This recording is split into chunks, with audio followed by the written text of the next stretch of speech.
had a mask on. John, were you there this afternoon? No. Yeah, Oh, that John, spoke. sorry. Yeah, Capocia. Yeah. Yeah. John, were you Yeah. there? Who, John Hutt? No, John Capocia. Were you at Yes. that thing this afternoon? I was one of the speakers. Yes. I must have left before you spoke.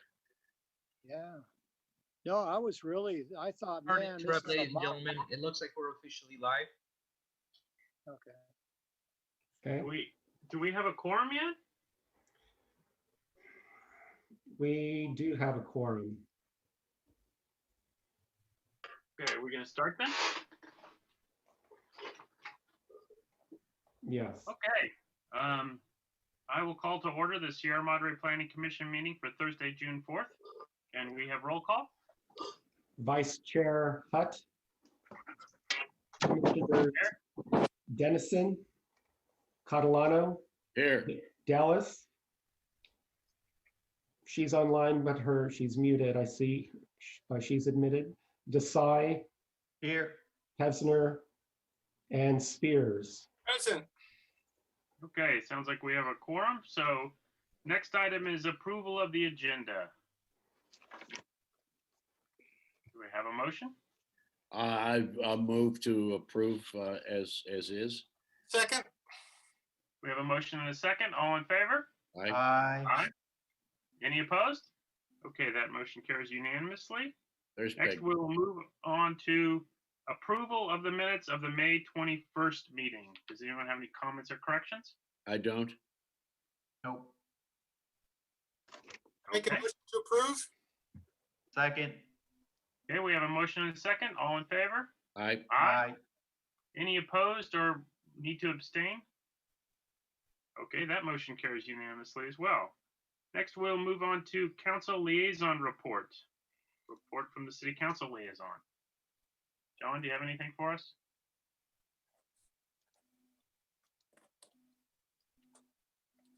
And Okay. Sorry, I was muted and stopped my video. No, I don't really have anything to report at all. If anybody has any questions about council doings, I'll say that. I just know we've been really, really busy with a lot of stuff going on with the problems at Chantry Flats and on the Mount Wilson Trail. And also with the protests or peaceful gatherings. Some, we've been on edge because some have turned violent, but everything's good here in Sierra Madre. Great. Okay. Next, we'll move to community input. If anyone has anything they would like to address the commission on that's not on the agenda.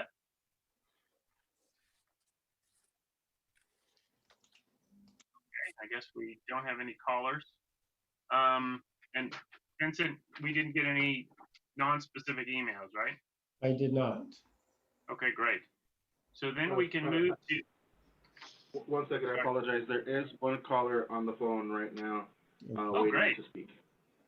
good, let's patch them through.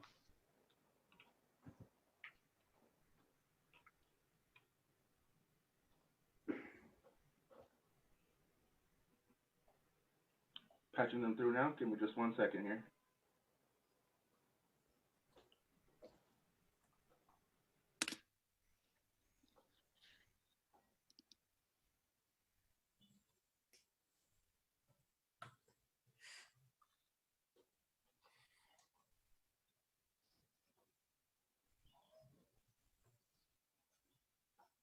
Hello, caller. Can you hear us?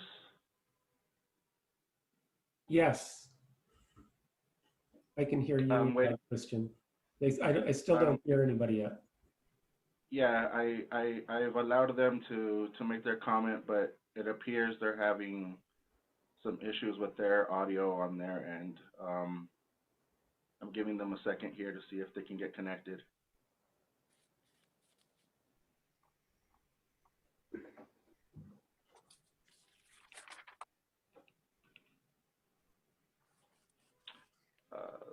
It doesn't appear that they're able to connect to audio.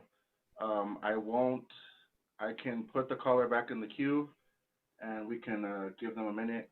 and maybe let them in at a later portion of the meeting. I won't, oh wait, John, can you hear us, John? John Lloyd?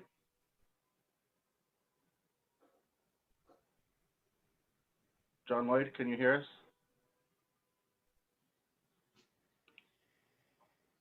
It appears the caller does not have good audio, and they cannot communicate with us at this time.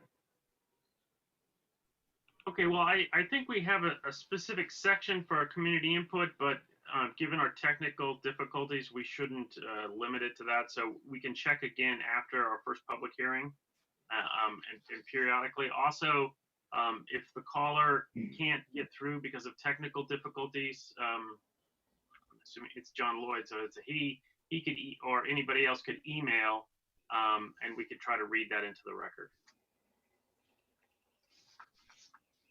So with that, let's move on to the public hearings. We'll start with disclosure of site visits and ex parte contacts. I drove by the first project on Sunnyside and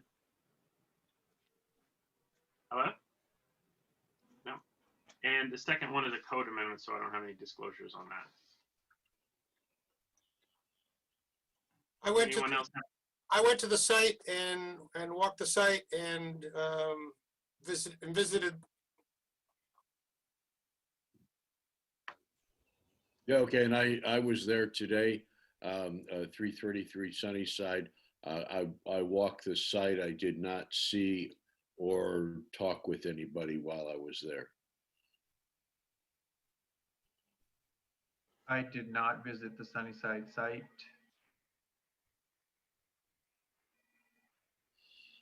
Okay.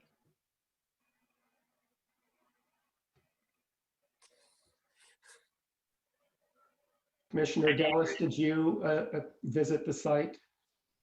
Yes, I'm back. I was switching computers so I could get audio. Yes, I visited the site.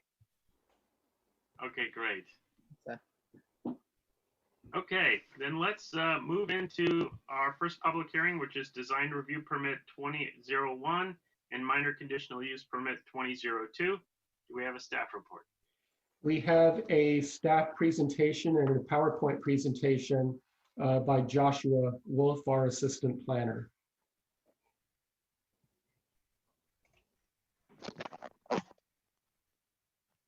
Good evening, commissioners. Are you able to hear me? Yes. Yes. Okay. Give me a moment to share my screen here.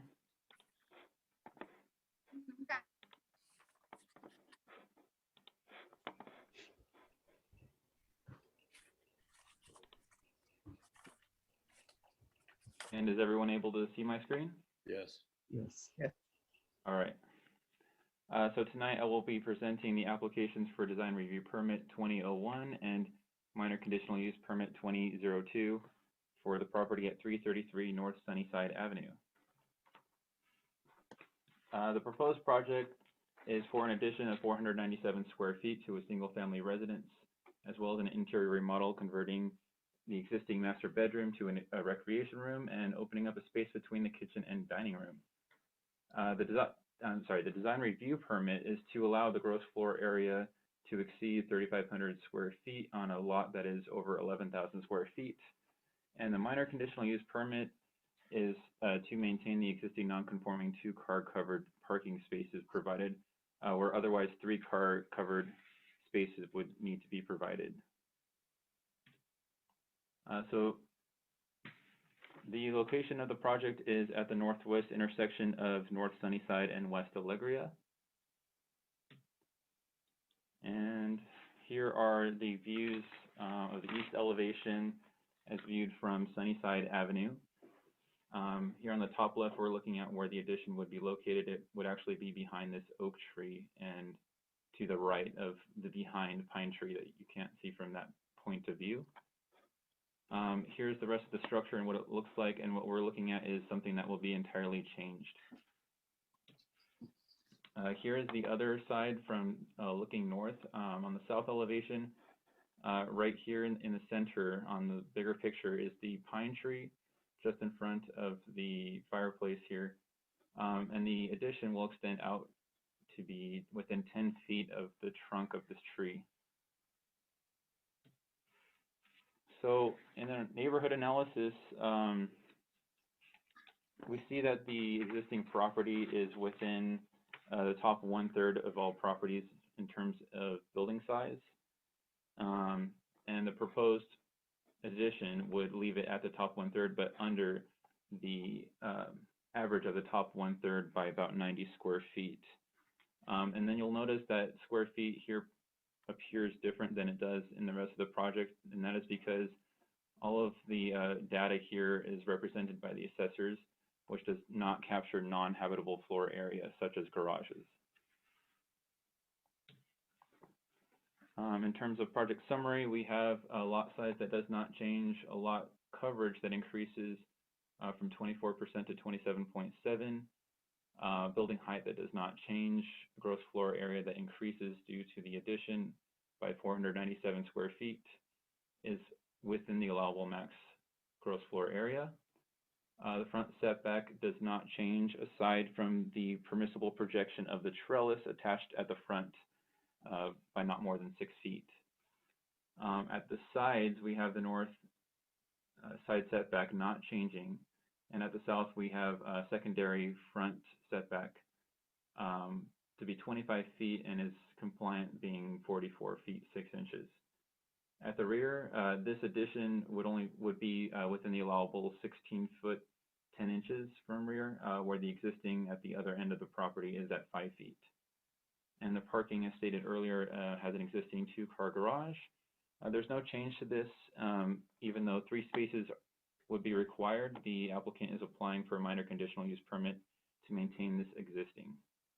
So that should really say no until we approve it.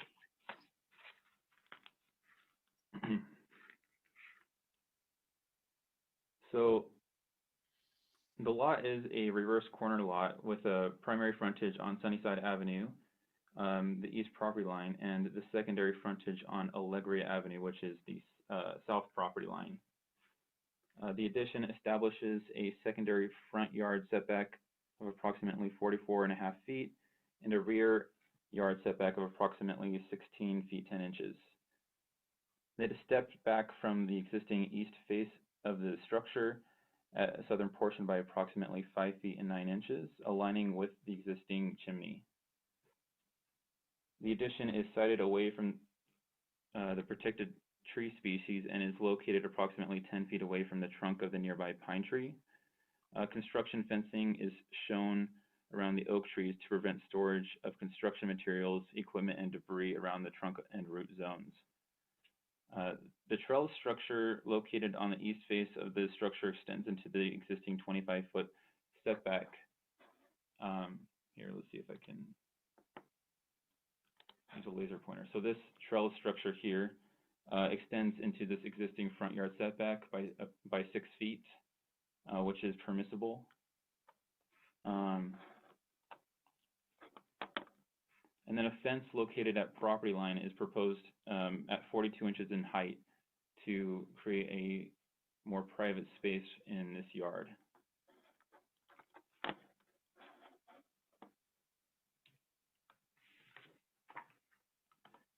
The interior remodel consists of the reconfiguration of the existing master bedroom for use as a recreation room with accommodating hallway.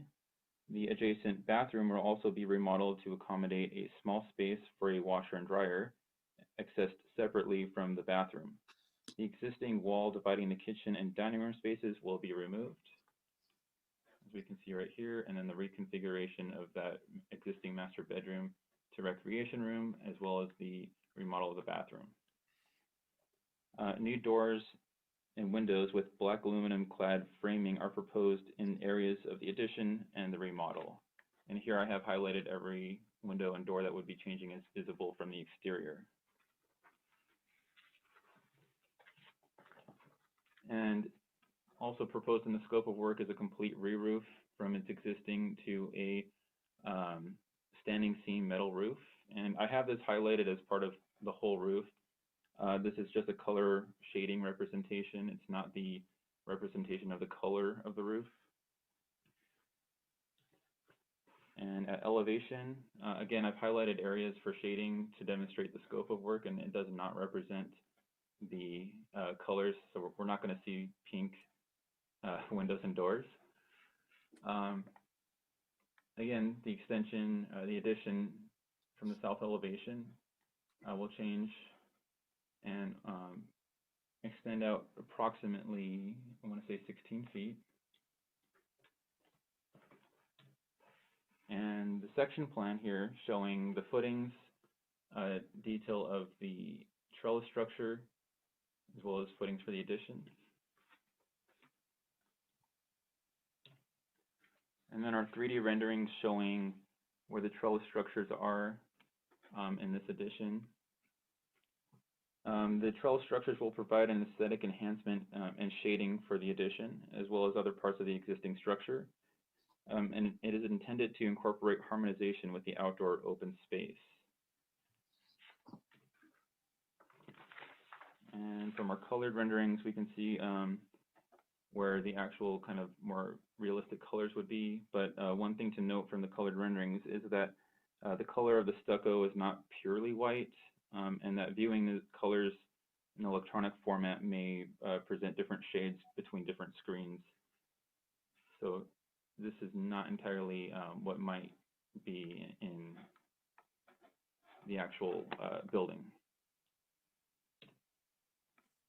Here we can see a better demonstration of what the materials might look like. Here's a photo of the standing seam metal roof. It is black in color. We have the modern white architecture, white stucco with smooth finish. It is just barely an off-white here. And then we have our structures of heavy wood timber, compliant with California Building Code for high fire hazard severity zone, as well as the windows and doors, all glass of which would be tempered glass. So part of the findings for a design review permit, and I'll just summarize this here, the property will, one, remain a single-family resident, consistent with the general plan and zoning code, by remaining single-story and utilizing low-profile design features. The proposed project will not unreasonably interfere with the use, position, and enjoyment of surrounding and adjacent properties, be compatible with the neighborhood in terms of its height, bulk, scale, and massing, and will reflect the scale of the neighborhood and not detract from the Foothill Village setting. By remaining single family and single story utilizing low profile design features, the proposed project will not interfere with the public views and privacy of the neighbors. The use of the new roof and stucco material throughout the entire structure demonstrates a coherent project-wide design. And then the proposal is demonstrating a superior project in that innovative and thoughtful. It is innovative and thoughtful by allowing for creative open space incorporation. B of this finding does not apply because it is not a adaptive reuse of a historic structure. And C preserves the natural landscape by protecting all trees on site. D is cited so as to incorporate both private and quasi-private spaces harmonizing with the ranch-style architecture. E utilizes high-quality materials that are compatible with a ranch-style architecture, and F complies with the sustainable building practices utilizing energy-efficient materials and minimizes impact on the landscape by keeping new impervious surfaces to a minimum. This application also requires the applicant to provide findings for a minor conditional use permit. The proposed project will not be detrimental and is consistent with the residential character of the neighborhood, complies with the development standards of single-family zoning in terms of its setbacks, permissible lot coverage, and allowable floor area. The proposed project remains a single-family resident. As mentioned earlier, it does not unreasonably interfere with the use, possession, and enjoyment of surrounding and adjacent property owners. There's a demonstrated need for the proposed project in that the addition creates a reasonably sized master suite, and that the addition of the room would require additional parking where the siting of the existing garage is limited in space for expansion. Before I move on to the next slide, I also want to mention that there's an additional finding to maintain the existing non-conforming parking conditions, and that will be the last finding on the next slide. Before I go there, we also need to mention the finding that the proposed project will be maintained to be compatible with the residential character of the neighborhood. It does not change the essential character of the surrounding area in that the rooms created by the project are typical of a single-family dwelling. And finally, the additional finding is the parking deficit will not unreasonably overload street parking or create nuisances, and that the property will retain its single-family use, and the number of sleeping rooms remains consistent with the existing, where the addition creates a room to serve recreational purposes. Moreover, the property is sited at the intersection of two public streets, allowing for more street parking than that of a typical lot. Tonight, the Planning Commission can approve the request for Design Review Permit 2001 and Minor Conditional Use Permit 2002. It can approve these with modifications. It can deny these, citing reasons and findings for denial, or it can continue the project and provide direction to staff and applicants. Staff recommends to approve Design Review Permit 2001 and Minor Conditional Use Permit 2002 pursuant to the Resolution 2006 and with attached conditions of approval. And if there are any questions, I'm happy to respond. We also have the applicant, and I believe we have the owner here as well. Why did you? Let's see. Do we want to do questions of the staff first, or hear from the applicant? Does the applicant have a presentation, or are they just going to speak?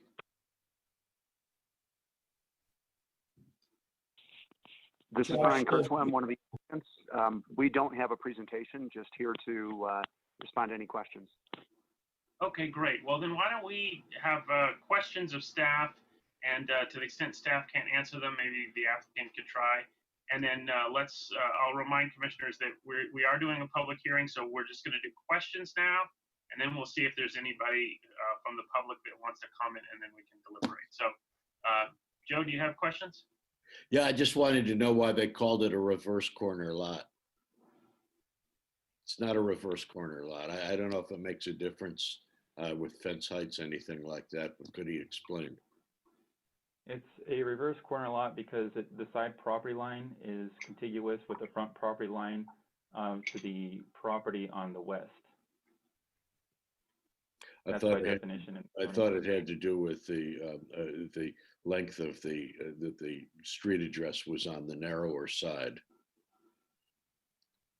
It's addressed at Sunnyside Avenue, and it's neighbored on Allegria. Shares a front property line contiguous with the side property line. Okay, so the fence along Allegria would be what height? It's 42 inches, although it is allowed, as long as it's not near a driveway, to be up to 6 feet in height. That's on the side if it's on the side street side of a reverse corner lot. Okay, so that wouldn't be 6 feet there. All right, we'll move on. Joshua, I have one question. Yes. Will there be any additional barriers or walls on the west side between the property and its neighbors to the west on Allegria? I believe there's an existing fence at that area, and I believe what they want to do is continue it from the end of that fence at 42 inches in height along the property line and wrapping all the way around to the east side. Okay, thank you. I have a question of the owner. I have a question about the laundry room and the 2 additional sets of washers and dryers. That's a little unusual. Do you have a comment about that? No, the original washer dryer was set in the outside, in the back part by the garage, and so we're going to set the washer dryer on the inside.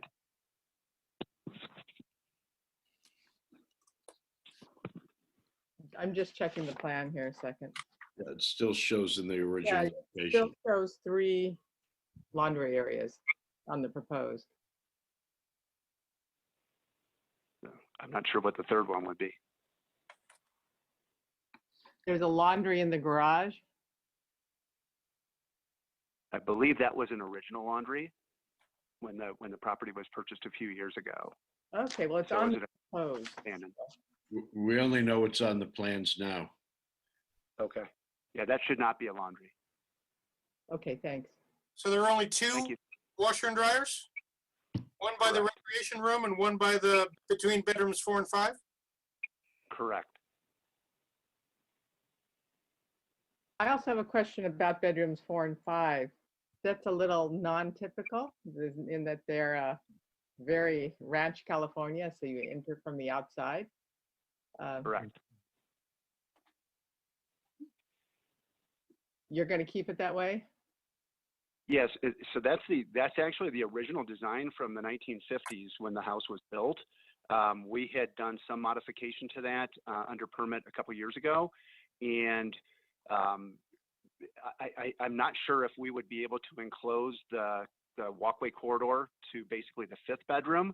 Right now it's considered as an open, and I'm not sure what the impact would be if we tried to do that on the square footage, the allowable square footage. So for right now, we just basically left it as it originally was. And it was built without any closets? Correct. We actually added a closet to the 5th bedroom, and the 4th bedroom did not have a closet before. So that's one that we'll probably build it in or use like an IKEA type standing armoire. It's a little unusual that you access those rooms through the kitchen and then the garage and then the laundry, as it's shown on the plan, to get to an outside walkway to get to those bedrooms. It seems like it's an unusual design. Yes, that was part of the original design, and to try to rearrange it to bypass the garage would have eaten up most of the backyard, the existing backyard on the west-hand side. And our family, we have 2 children and 5 grandchildren. So part of the goal would be to be able to create kind of an autonomous space that they could use that wouldn't necessarily require them to go through the house. I mean, if there's an easy way to incorporate it straight into the house, that would have been something that we would have pursued. But the original configuration didn't really lend itself for that. okay. Well, thank you for that additional information about the family, because I was trying to figure out, demonstrated need for all the bedrooms, but that makes perfect sense now. Thanks. You're welcome.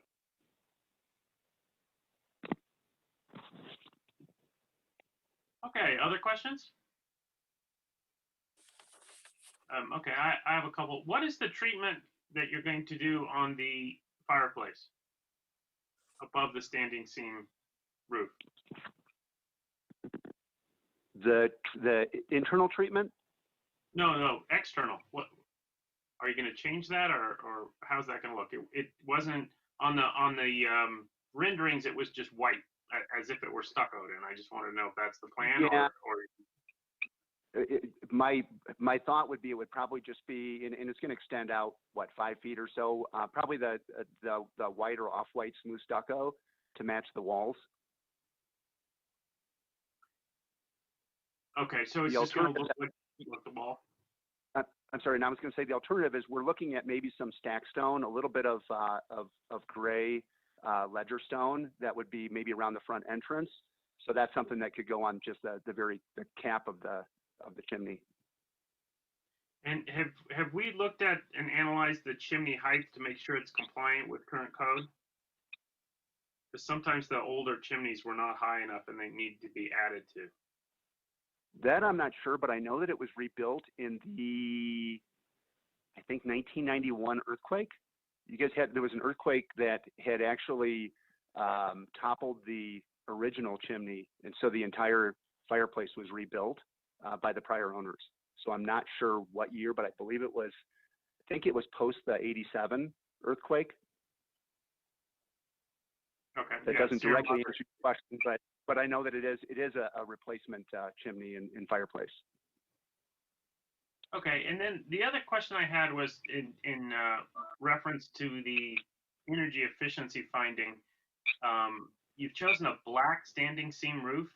Isn't that going to just suck up tons of heat and really ratchet up your air conditioning bills? No, actually, so the bedrooms 4 and 5, we had redone the roof on that a couple years ago, and the contractors used, and I don't know the correct terminology, but it was like the double-sided plywood that had the it almost looked like foil on both sides that reflects the heat, and and then on top, yeah, and on top of it we've got I forgot, it's a 412 pitch, I believe, on the roof, so it's got a very high attic space as well, and then it's fully insulated on the interior. So as it exists now, and it's got a fairly dark, but this would be a darker color than the existing shingles. But my understanding is that the energy efficiency and the refraction of the heat is actually better for these metal roofs than for the asphalt composite. Yeah, but black is still bad, and you should be having, if you're going to be getting the recognition and the findings for being a superior energy efficient project, then you would want to be doing the attic space, the reflective foil faced plywood, and a cool roof. The black, John is absolutely correct that I don't know why everybody has to have a black roof in this town. It's just not, it's not good practice. Give me a break. Yeah, I understand what you're saying, and I had worked on a couple of projects in Manhattan Beach, and for whatever reason, that's the most popular style and color as well. You know what? I don't care about what's popular. There's a lot of bad things. Black roofs are very popular. It seems to be the only color shingle that Home Depot sells, but popular and what calcs out in the building code are two different things. Sorry. Thank you.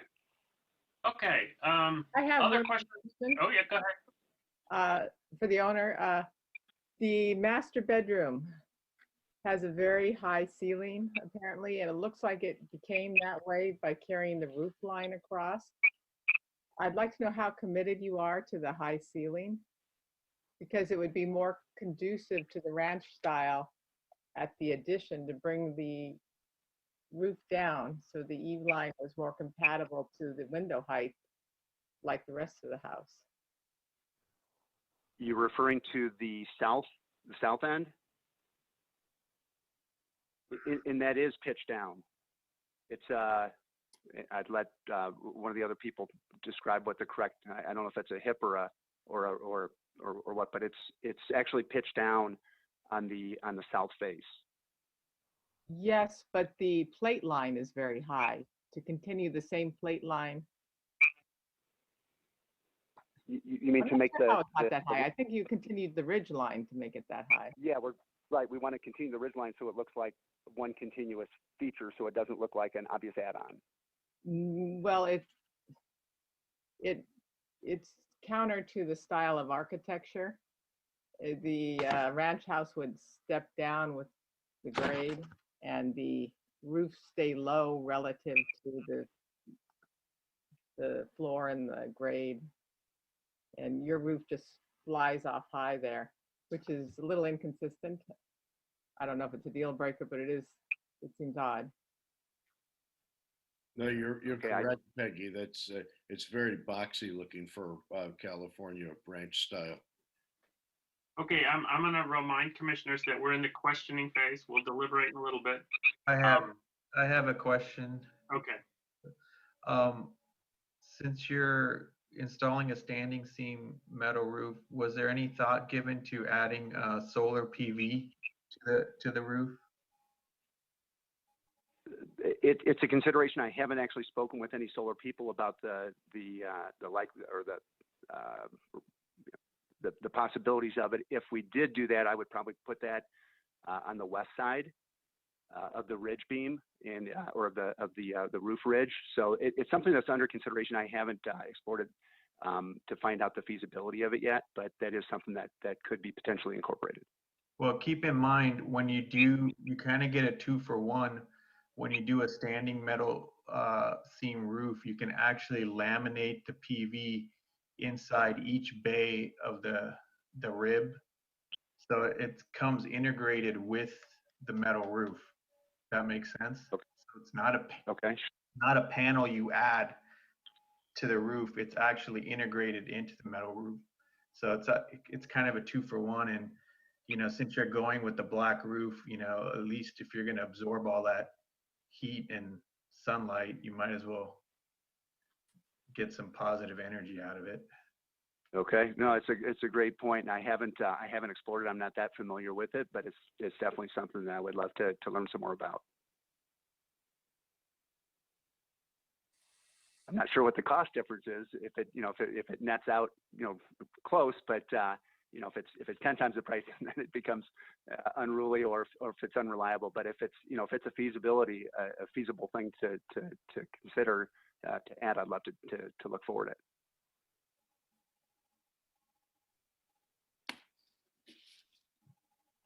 Okay, if there's no other questions, we will open the public hearing. Does the applicant want to address the commission with any other factors or anything that you want to offer up? I'm not sure what else to, no. It's not required. I want to give you an opportunity. So whatever you'd like Okay. to address us on, that's certainly within your rights. Thank you. Yeah, our goal is to radically improve the property and make it something that we're proud of, and the neighbors as well.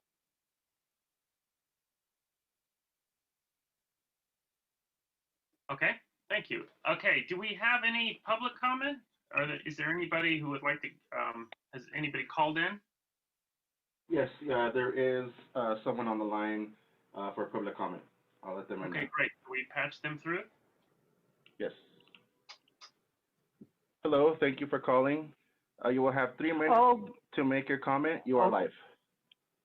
Oh, good evening, commissioners. It's Debbie Sheridan, Valley Vista Drive. First of all, I have one little, maybe not so little, nitpicking thing to tell you about.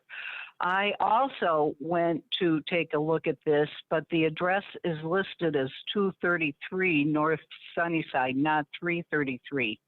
And first of all, I couldn't figure out exactly where it was. I figured, well, we have very strange, sometimes it looks, we look differently than is really there. So I'm thinking, well, maybe it's behind the other house, which didn't make a lot of sense. But I'm wondering if you have to notice this and you put in the wrong address, I may not be the only one who did that. And I have a second question, actually. When you brought up about the solar panels, is that not necessary these days, or is it just new construction?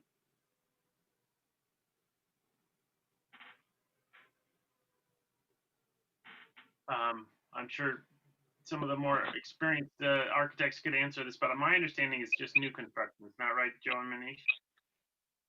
I believe it is just for new construction. Manish, can you confirm that or not?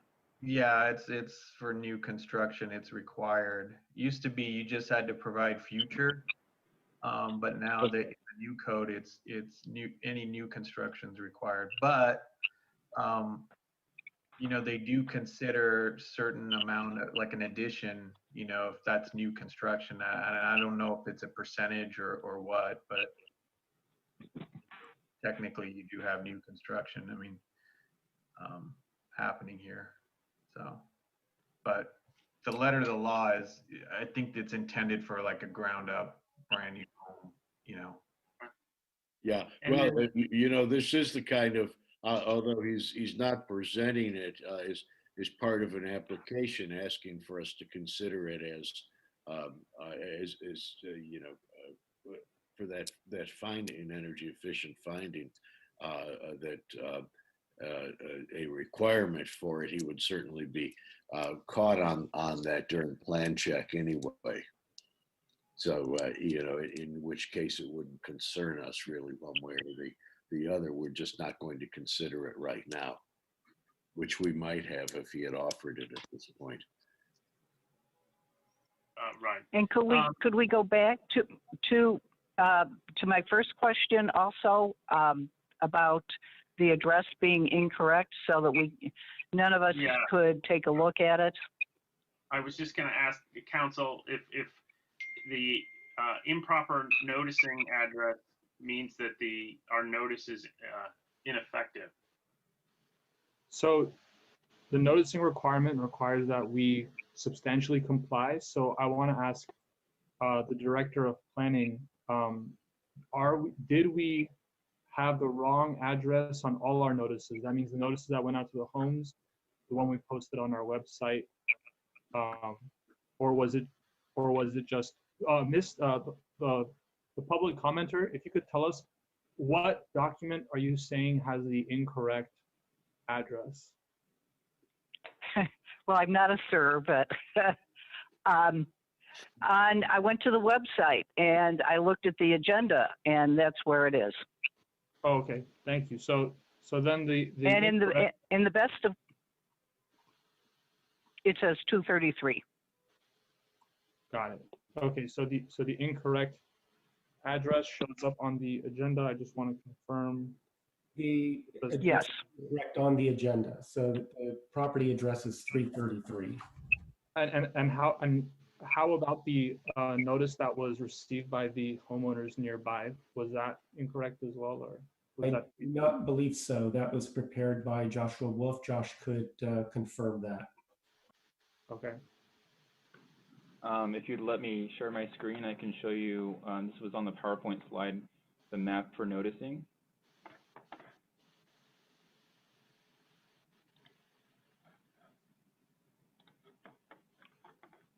All right, so can everyone see this slide?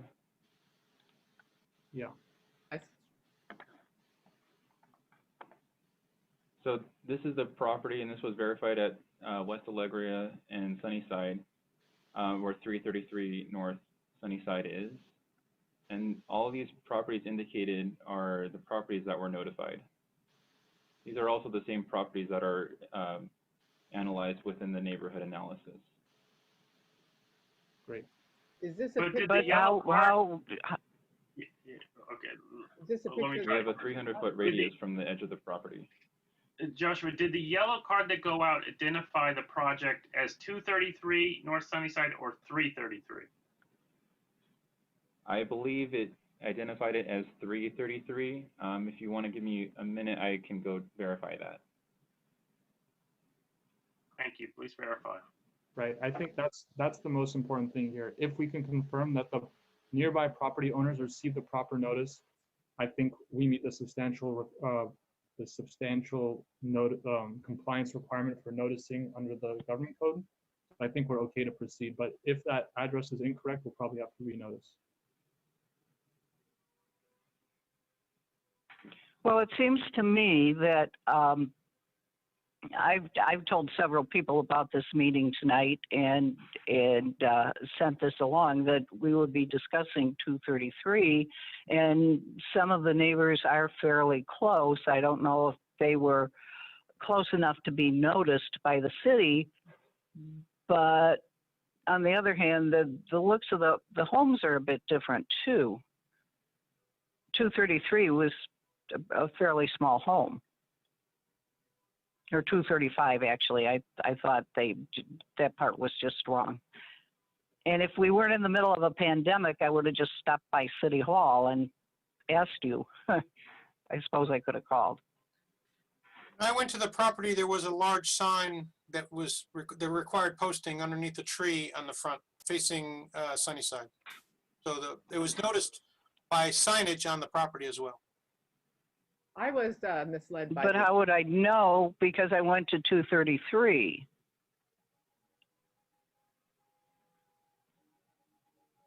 Yeah, I think that all of So them- I didn't. all of the Since I don't neighbors live on get- Sunnyside, so I don't drive up that way. I drove south on Grandview instead of north on Grandview.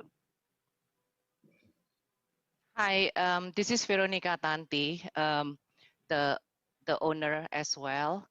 I also received the notification. I have it on my screen. If you want me to share, it shows the address is 333 North Sunnyside. So the neighborhood around us receiving 333 North Sunnyside. So I don't know if you want me to share my screen to show that blue card that we all receive for the notification of the hearing. I'll go ahead and share the screen. No, but it's a moot point because Okay.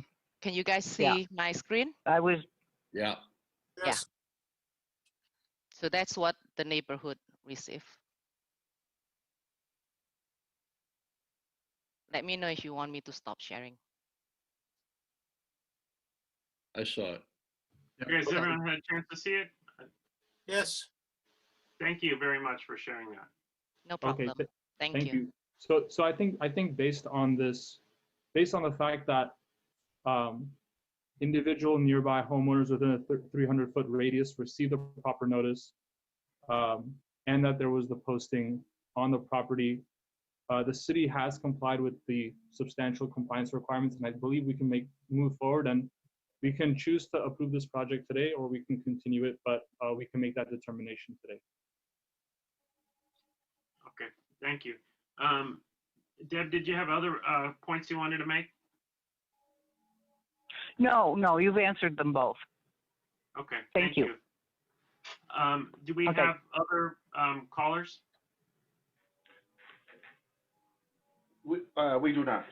That was our only commenter for this item. Okay, then I will close the public hearing and bring it back to commission for deliberation. What commissioner would like to start off? Any volunteers? Yeah, I'll start. Thanks. First of all, right, even though the drawing A1 in the project description says existing number of bedrooms and bathrooms is 3/1, and proposed is 4 bedrooms, 2 baths. I'd like to point out that the current assessor's record calls it out as 5 already as 5 bedrooms and 4 baths. So that's part of the filing that is incorrect, but it leads to something else here, and that is that if you look at the existing floor plan, it becomes very evident that this room that they have chosen to label as den was counted as a bedroom.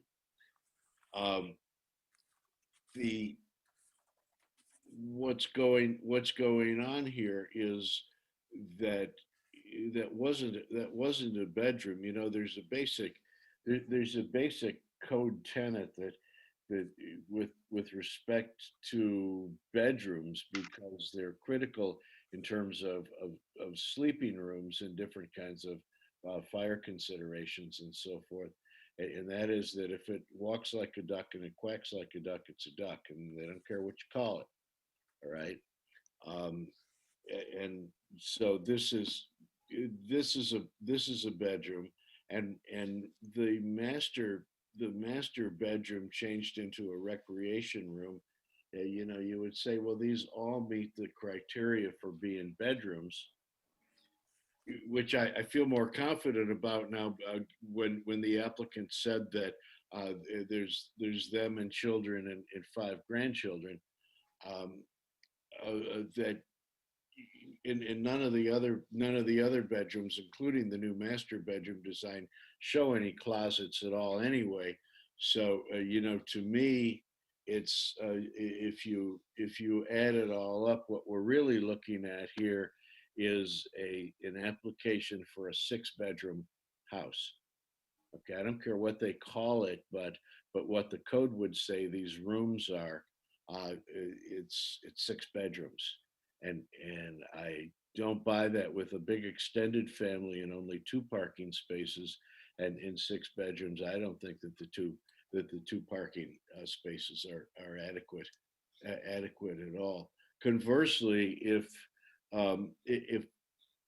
any of these other rooms wanted to be, so to speak, decommissioned as bedrooms, which I don't think is really the intent here, I believe, Bob, maybe you remember this. I think that there's some requirement that one major wall to the adjoining space has to be 60, it used to be 60% open. Do you remember that? I don't have that on the tip of my fingers. Yeah, it's a very, very a big open archway that in effect allows that not to be counted as a bedroom. So while there's some other issues in here, that's the primary one right now. I mean, besides the fact that there's no closets in the bedrooms at all, but there's still technically we're still looking at like a big extended family, and I applaud them for that, because I like the idea of that as being very practical for a number of reasons, and very loving too. But they are. We don't even know if any of those grandchildren are driving age yet. But we're looking at what, 7, 9 people, and in two parking spaces and 6 bedrooms. I think they got to do better than that. That's possibly a lot of cars on the street. A couple of other things. I'll do this as briefly as I can. Commissioner Dallas has already talked about the laundry thing. That back wing, I don't know whether that was really permitted or it was smuggled in. I was looking at it today, and it really is. There's a lot of remedial work in that should be included as part of the application. I don't know if anybody else went back there and looked at the construction of that, but it was pretty bad. Let me just. I talked about the fence height. Because what is considered to be the side yard in a reverse corner lot is where you can get the 6-foot fence, and that has to be clarified here. But this really, the plan as it stands right now, the den and the recreation room are definitely mislabeled for code purposes. And we should really count it all as a 6-bedroom house right now. It's fine. If they want to do that, you need more parking as far as I'm concerned. Let me just then, as quickly as I can, go through the findings that we have to make here. There are a couple of other things that I would like to hit on. One of them is let me see, 8A, innovative, thoughtful, or noteworthy architecture. Yada da da da. It's there's nothing there's nothing really noteworthy about the way this thing is drawn, starting with what Commissioner Dallas said about that high ridge, that high eave line not being consistent with the idea of California ranch at all. On E, along with that high quality architectural details, no. I could never support that finding on this. These are just very, very regular kind of detail. There's nothing high quality about it. And besides that, I want to comment that related to both of the last to A and E, that heavy timber, while I understand why it is one way to fulfill trellis requirements,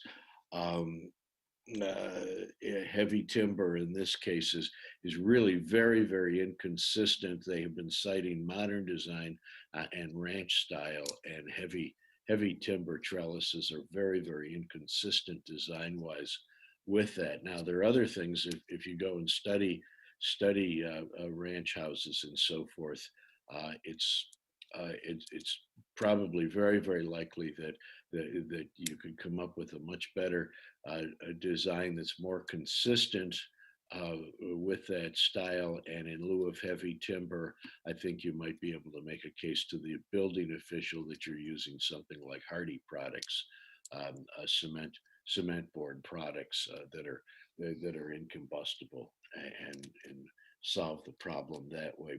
But you know, heavy timber, like it's an adobe or something, is just totally inconsistent. Lastly, sustainable building and landscape practices. Well, we haven't heard anything about landscape or landscape practices here. It's mentioned.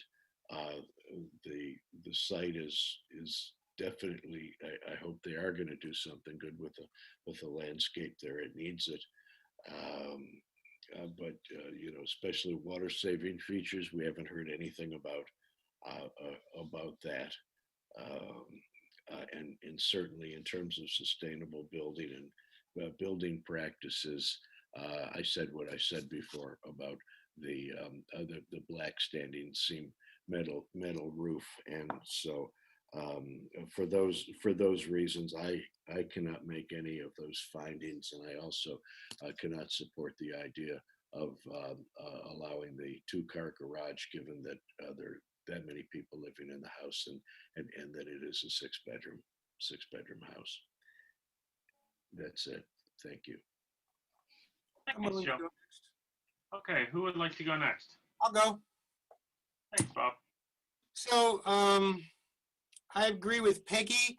The applicant said that he wanted it to match the rest of the house, but that the roof line on that addition is nothing but awkward. It doesn't connect. And, you know, I hate to sound like a broken record, but one of the reasons why we appreciate projects that are put forward by architects is that their attention to detail is much better. And so the addition is an obvious addition, and it kind of, it's plate line, it's whatever it is, but it does not flow with the rest of the house. The second note I have here is you're going to put 2 cars in the garage and 2 cars in the driveway. So you're kind of almost there. But the problem I have is I looked at this thing as a 7-bedroom house. I mean, what is marked as a den has a closet, but bedrooms 3 and 4 have no closets, unless we are looking at drawings which are incomplete. The rec room could it be a bedroom? I don't know, but I will defer to the code about, you know, the size of the entry that would make it more of a den or a recreation room as opposed to a bedroom. So we're looking at a building that is going to have a lot of inhabitants, and so I'd like to know: am I looking at a plan that does not show bedrooms because of it's easier that way, or am I getting the full? Am I getting all the information I need to make a decision? I don't know. I am kind of concerned. The other thing that's missing, as John said, is landscape. And when I was there, the neighbor to the west looks down into that backyard, which is why I asked about the walls. I would like to see a landscape plan that at least provides, you know, some planting or something in between to provide privacy for both people. Because quite honestly, it's a 2-story house right to the west that looks down into that long backyard of this house on 333. So I would like to see an application with a little more sense of detail and a little more effort put into design in terms of matching the existing house. I think they can do some of what they're doing, but I want something in here that shows that how is this a den and how is this a recreation room, or is it just going to be a bedroom? Because, you know, the only time it becomes a den or recreation room is when it's going to plan check.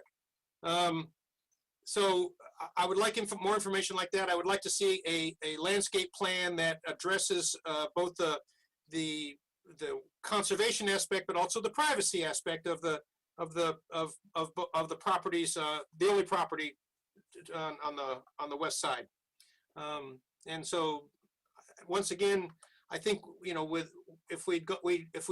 have seen applications from architectural firms that are complete and detailed, and I don't think this application quite meets that level.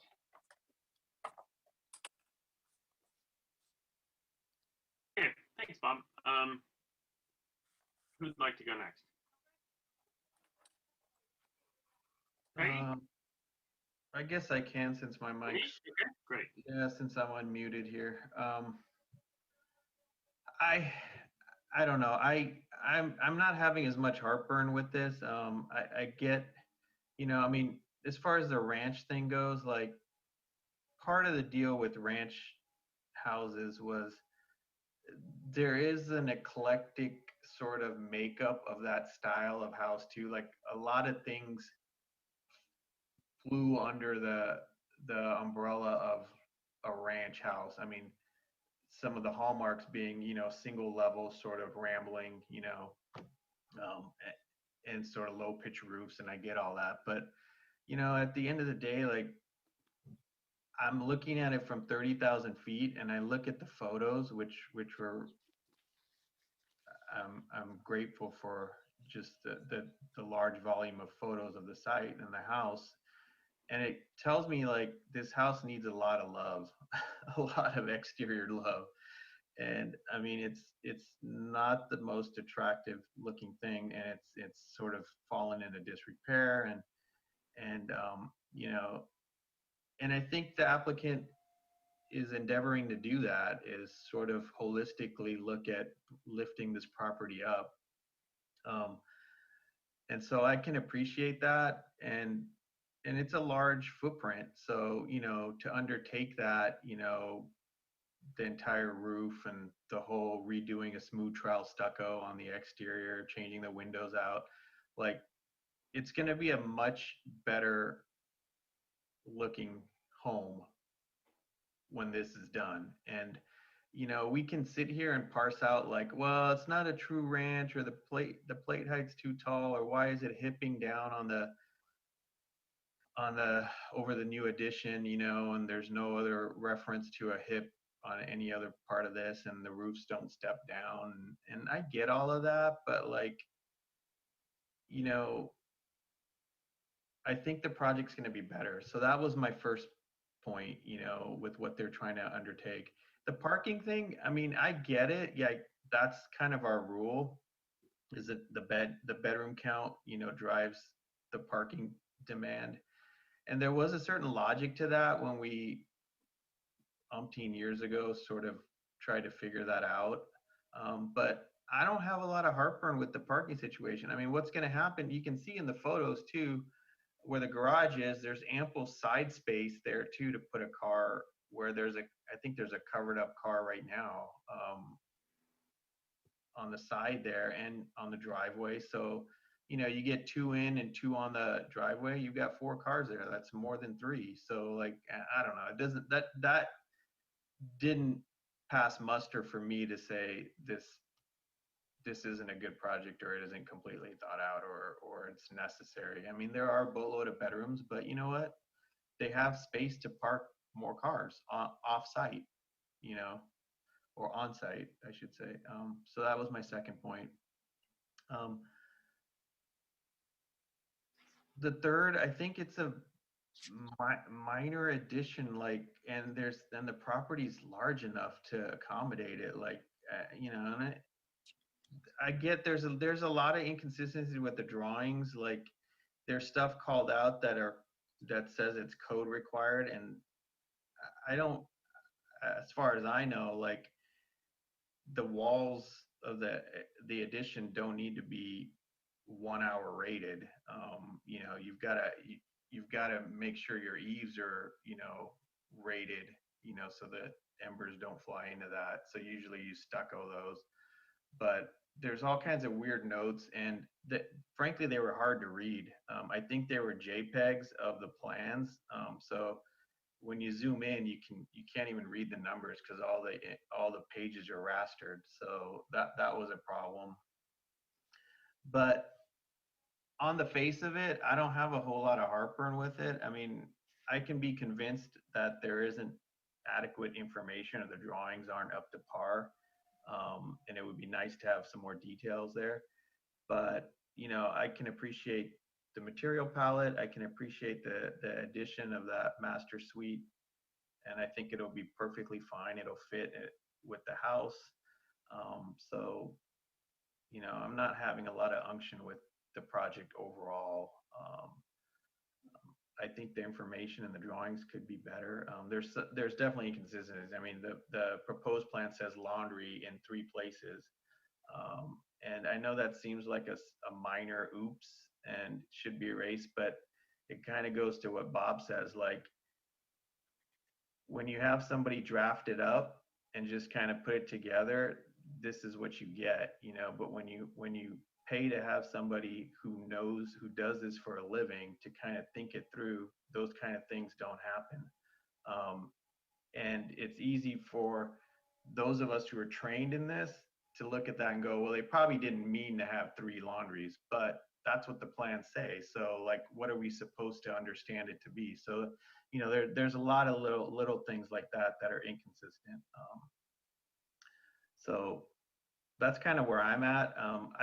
I could easily be convinced to have it come back with more detail, but I don't have any material objection to the project. And I can make all the findings as it is now.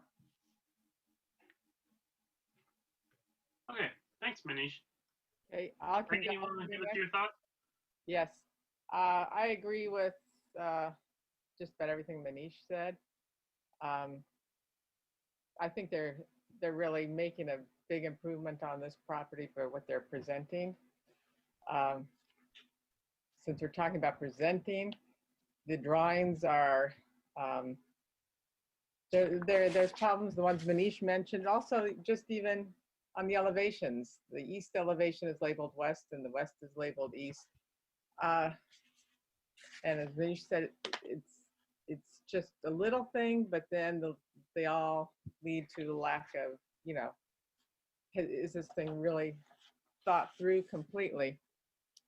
And on the proposed roof plan, the chimney isn't shown.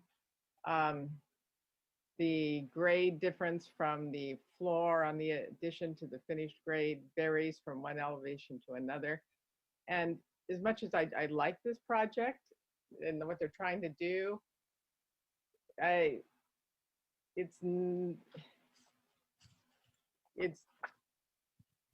like to see it go forward, but some of these little things bother me. And including not keeping the plate line consistent through the addition. It's not horrible with the way it is shown because they're going kind of modern ranch and you can maybe pull it off with that higher plate, but it would be so much more sophisticated if they lowered it. And so I'm an architect too, and so these kinds of things bother me. The floor plan flow can be sorted out from the main house to those 2 bedrooms 4 and 5, but that's not our jurisdiction here, so I'm going to leave that alone. I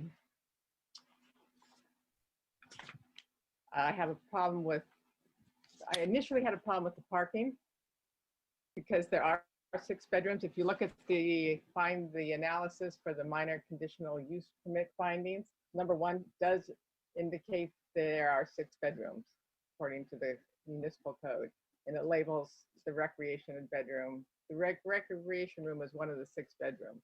So that's already covered right there. So that gets 6 bedrooms, only 2 covered parking spaces. But I stood there at the property and I looked, they have a lot of curb space in a neighborhood where a lot of people aren't parking on the street. So there is a ton of parking. So I have a really hard time even saying, you know, for another pad somewhere. It just didn't seem incredibly necessary. So I don't know. I would like to, I'm with Manish, I'd like to see more, but I guess if I had to, I could make the findings. speaking to what Joe said about the heavy timber, I think it's one of those eclectic things.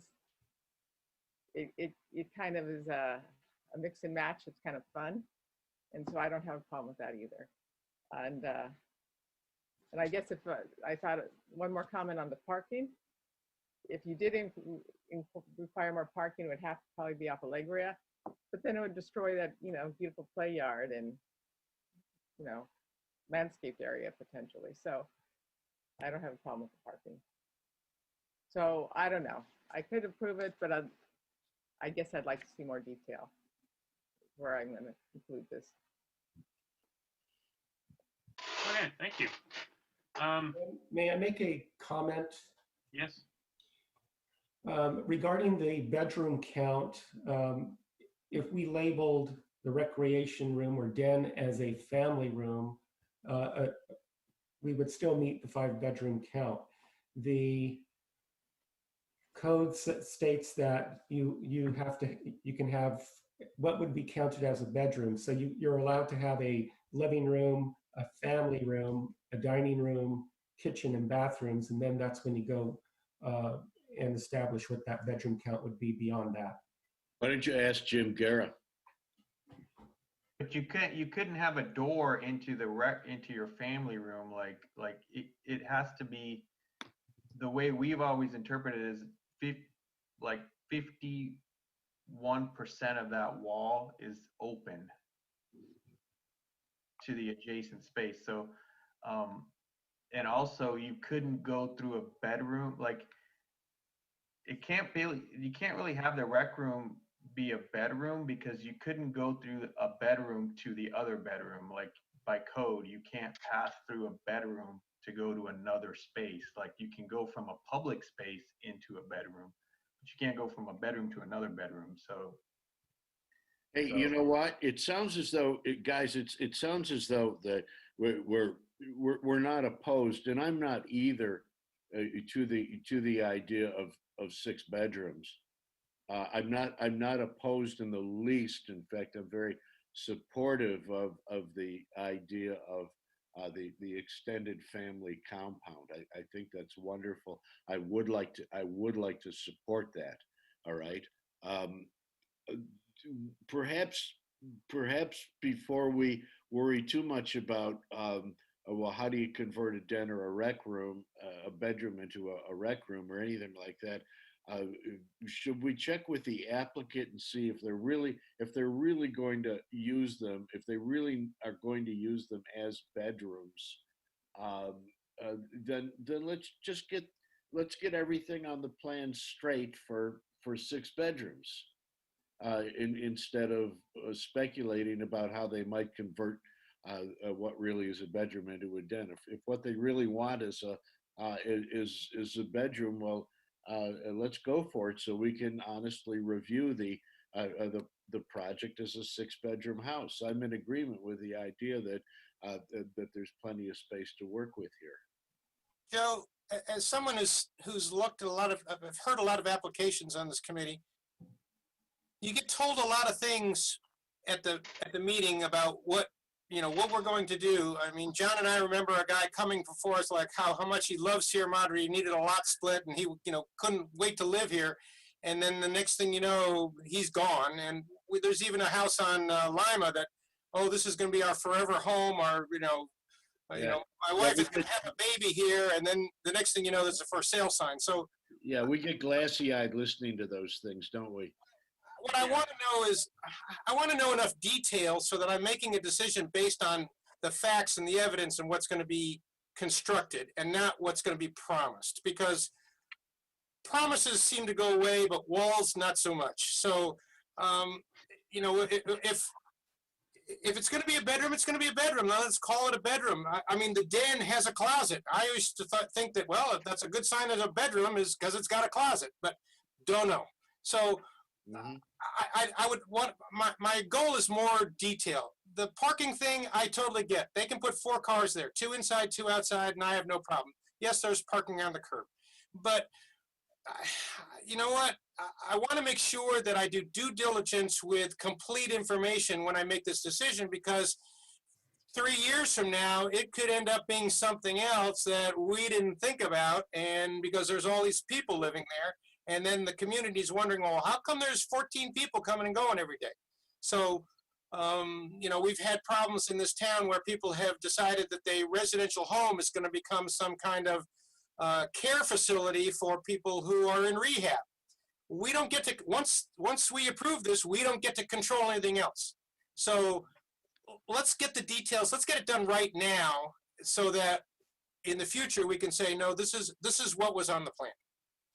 Right, I'd like to and I comment think on that. it's an important point that Bob makes, that we're approving a project, not an applicant. And personally, I think the applicant's story is great here, but it really doesn't matter what their story is. It matters what the project is. And so if the project is compliant with the code, then we approve it. And if it's not, we don't. And it doesn't matter if the story is good or if it's an evil out-of-town developer who's just here to make a buck. Even that evil out-of-town developer who's here to make a buck, if their project meets code, they should be approved. So let's focus on the project.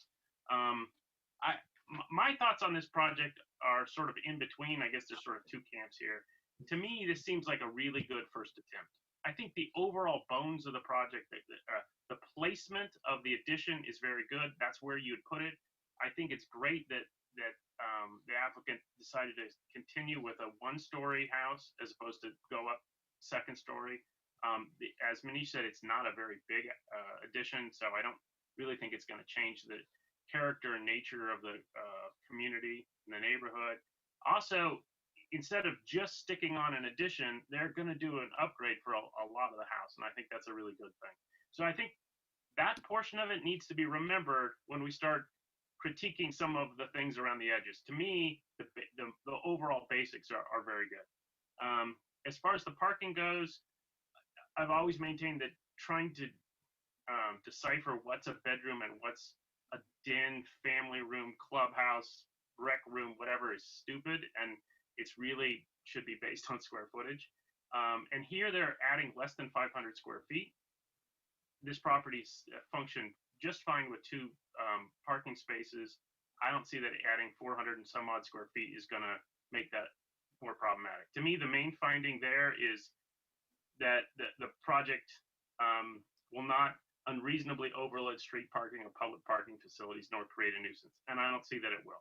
And also, given the way that the layout is, that some of these things have external exit entrances, they could easily be converted into second units, and they would require no parking under state law.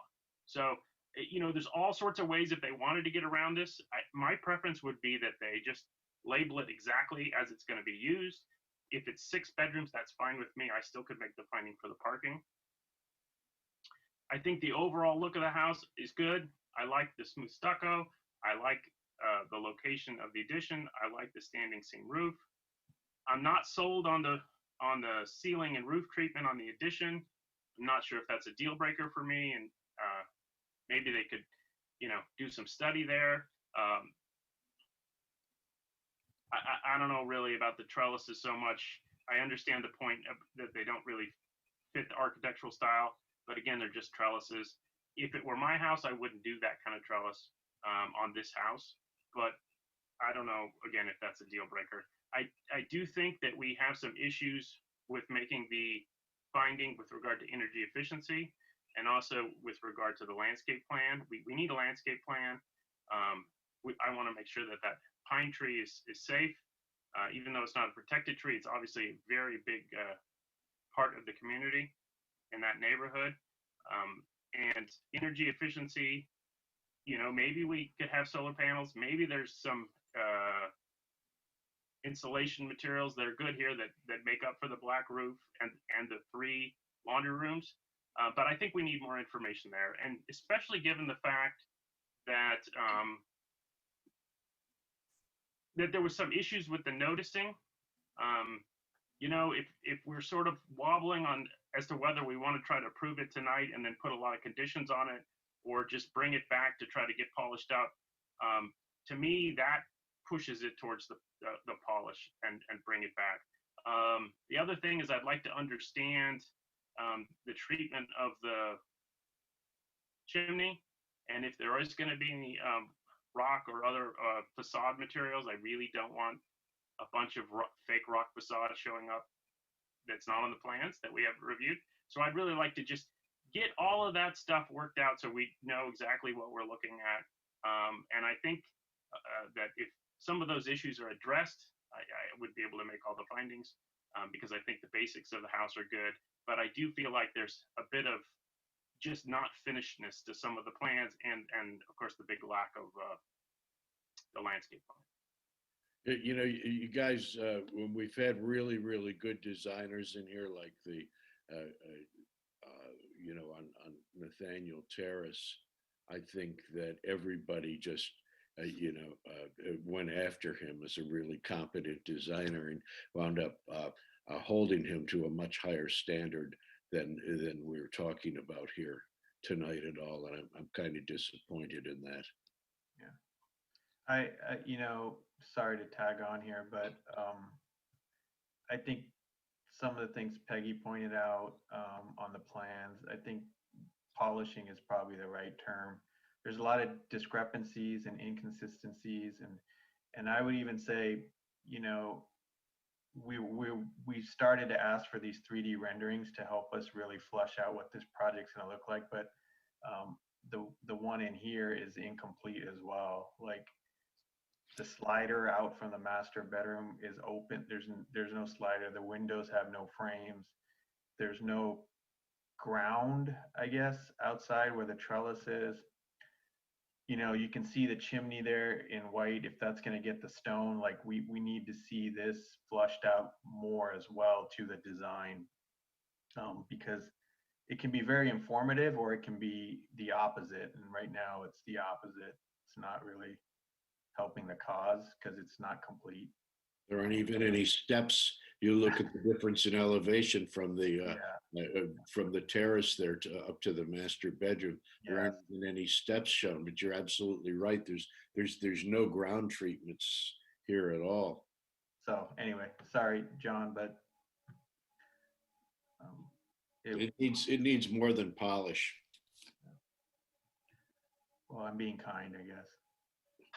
Come on, that's not.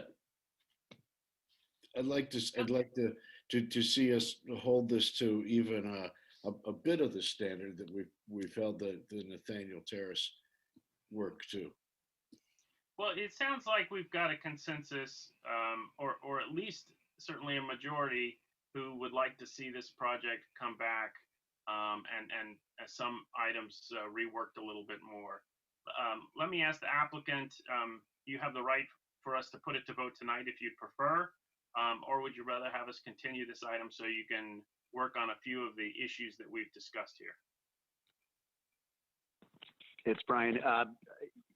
This is my first, so I'm not sure what the typical procedure is, but you know, if we're able to polish it up a little bit, I think you guys, I think we meet what, twice a month. So I'm not sure how quickly, you know, I would think a lot of working with the third party, if we can, you know, work on this over the next week or so, is it possible to get this before the committee again in a couple of weeks? I think our meeting in a couple of weeks is probably pretty well booked. And also there's a lag time after you get your stuff done to turn it around and have staff review and give it to us. So probably it's 2 meetings is the earliest, but let me turn it over to Vincent because he maintains the calendar and he can tell you when's the best, the first available time we can take a look at. The first available will be the first meeting in July, which is July 2nd. I think we should be clear though that meeting is right before a holiday. I don't know if we've had discussions about whether that meeting's going to happen or we're going to have a quorum. We've in the past often canceled that meeting. And that would put us to July 16th.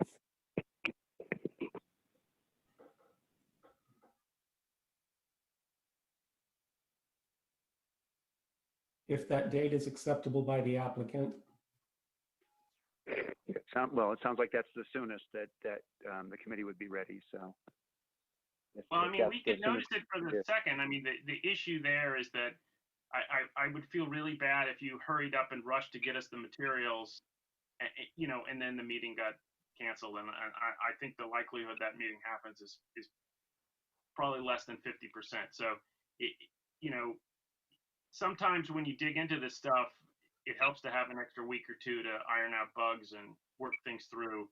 And it would be my hope that, you know, we could approve the project at the next meeting rather than having to continue it again. So I think it sounds like it's a little bit longer, but I think it gets your project perhaps done quicker if we could just get on that one and get everything together and move forward. And if I could point out, the commission is also asking the applicant to return with the landscape plan as well. Right, and that might take you a little while. How detailed? You can talk to staff about that. It's a conceptual landscape plan. It doesn't have to calculate every you know, irrigation thing, which you'll have to do in plan check, but it does have to give the basic concept of what you want to do with the property, that you can have a concept that's going to meet the water-wise efficient landscaping requirements and whatnot. And I think Sure. also some of the privacy concerns that Commissioner Spears raised. Thank you.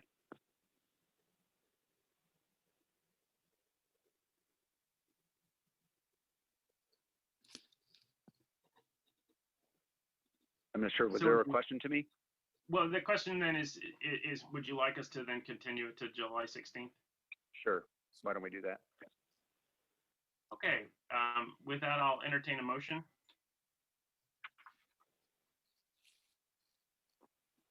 Also move. Second.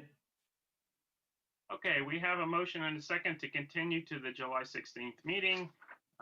Given that we're on Zoom and it's hard for people to hear, it's probably better to take a roll call vote. Can we have that? Vincent, can you give us that? Chair Hutt, Vice Chair approved. Dennison, Yes. Commissioners Catalano, Aye. Dallas, Yes. Desai, Yes. Hetzner, and Spears. Yes. Okay, then that carries unanimously, and we will see again on July 16th. Then let's make sure in our materials that we put the address is 333. Okay, can we see if we have the original public hearing or the original public participant for community input, if they're available now?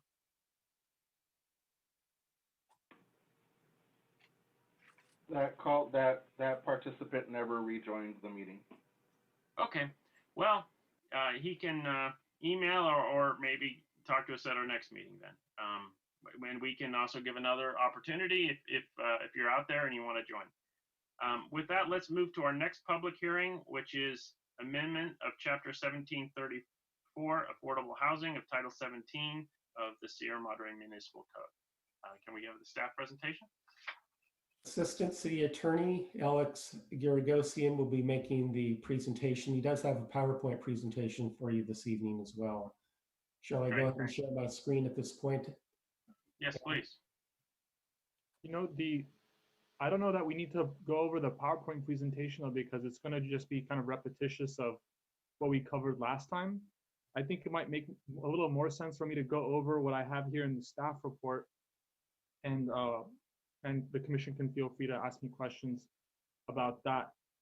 So first, our task today is going to be a code update.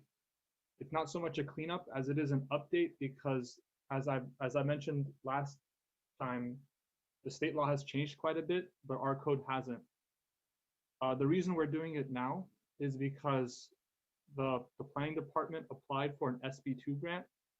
That's discussed in the staff report, and we were granted that SB2 grant. So basically the state is funding our code update. And so we're taking advantage of those funds to do it now.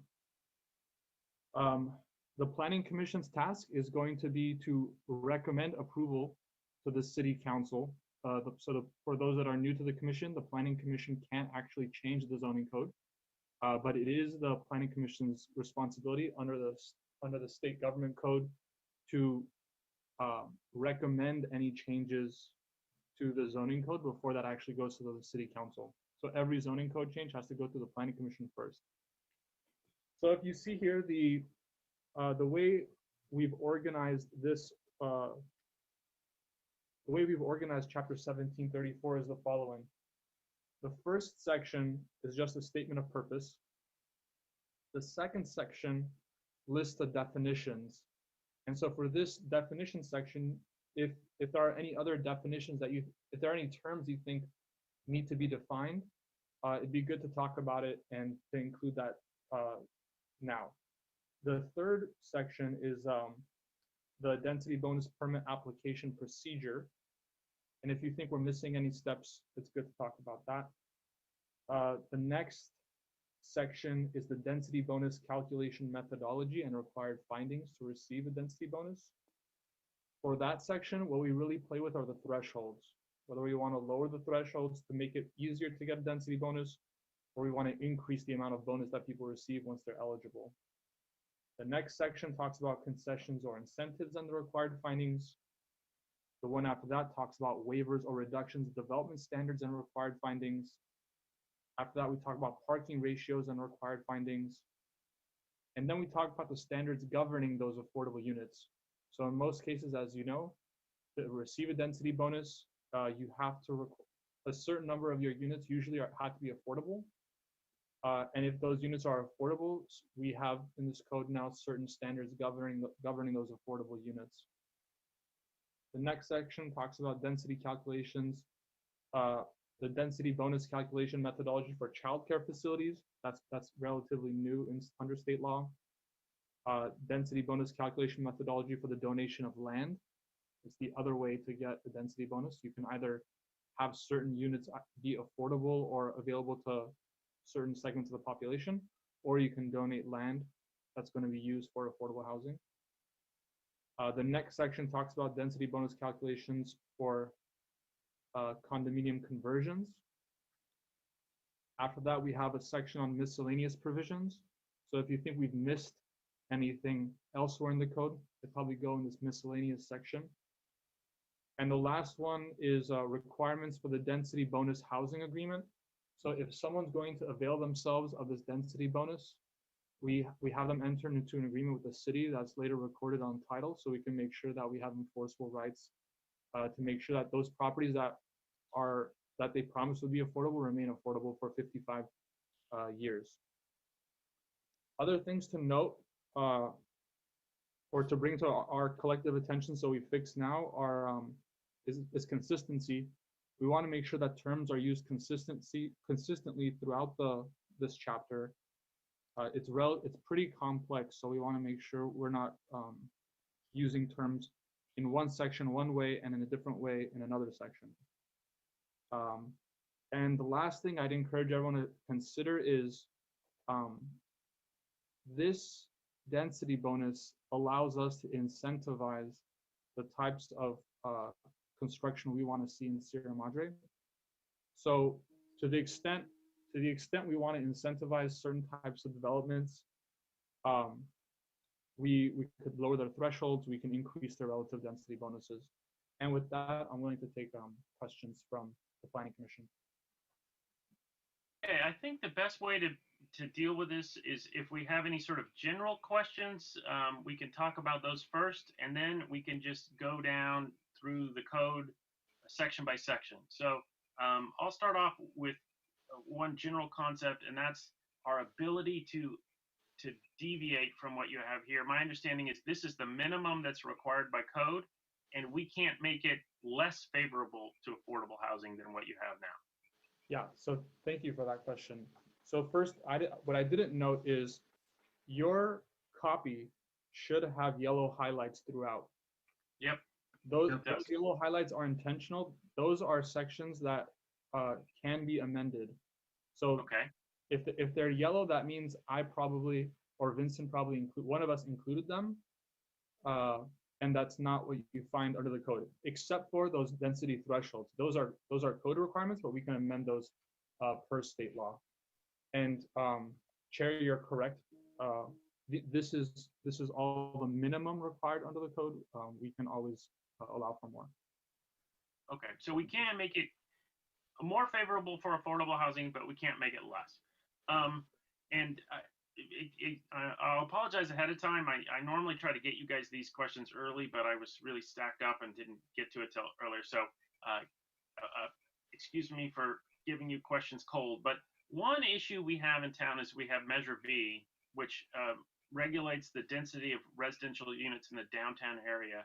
And it provides that that's fixed at 13 units the acre, but it can be more with the state affordable housing law.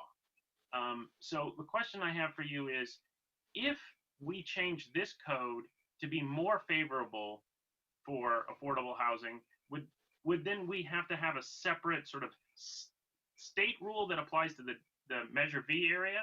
Or would this whole thing apply to Measure V? Or is that something you need to research? Yeah, I think I understand the question. Let me see if, tell me if my response makes sense. So whatever state law provides, the minimums state law provides, if that conflicts with Measure V, then state law overrides our Measure V. However, if we make changes to this that make it more favorable, that make the density bonus more favorable, and those changes that we make conflict with Measure V, our changes today will be overridden by Measure V. Okay, so just for an example, the maximum density bonus is 35%. Some cities I've seen move that to 50%. So if we decided to do that, that would mean that outside of the Measure V area, there would be a 50% bonus, and inside the Measure V area, it would only be 35% because that's what's required by state law. Correct. Okay, great. I have a question. Okay. Yep. So maybe it should be under definitions, or for clarification, the document refers to major transit stop. In Sierra Madre, I'm under the impression that the metro is going to not run through here as much as it used to. Is there a definition for major transit stop, so that, are we going to confuse that with the light rail or what? So, I mean, the document refers to the proximity to a major transit stop. So if Metro decides to no longer continue bus service through Sierra Madre at the same level, does that change our understanding of what a major transit stop is? Well, there is a definition in there for what a major transit stop is, and I think the one that's applicable to us is the intersection of two bus routes that are both operating on a certain minimum frequency, and I don't know for sure whether the bus routes that we have going through town right now even meet that definition. They don't. They don't. We don't have any major transit stops in town under the current definition. And Metro is also notified the Public Works Director that they wish to eliminate our bus route. And we are outside of the half-mile radius from Sierra Madre Villa Station. Yes, we are.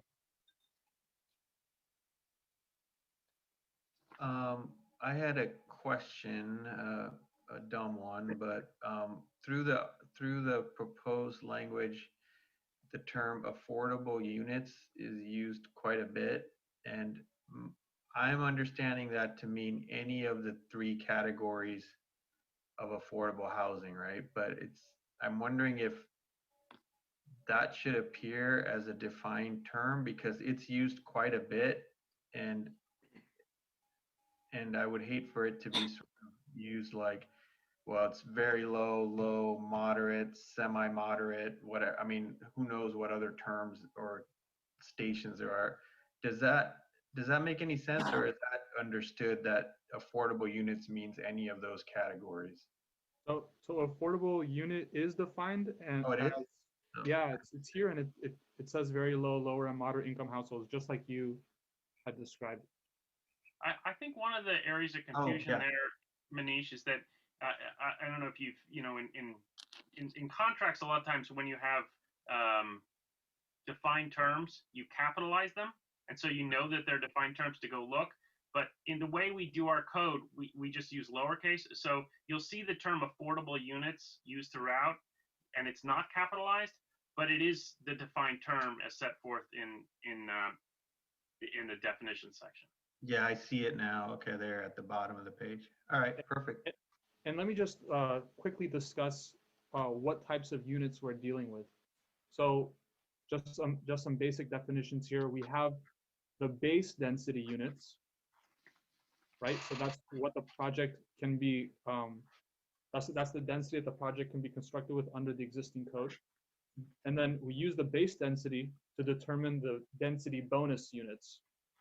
So you have base density units, and you have density bonus units. In addition, we have this phrase, the affordable units, right? Those refer to the ones that are deed restricted, very low, lower, or moderate income households. In contrast to the affordable units, a project can also have market rate units. And the market rate units they're governed by whatever the market will bear in terms of price.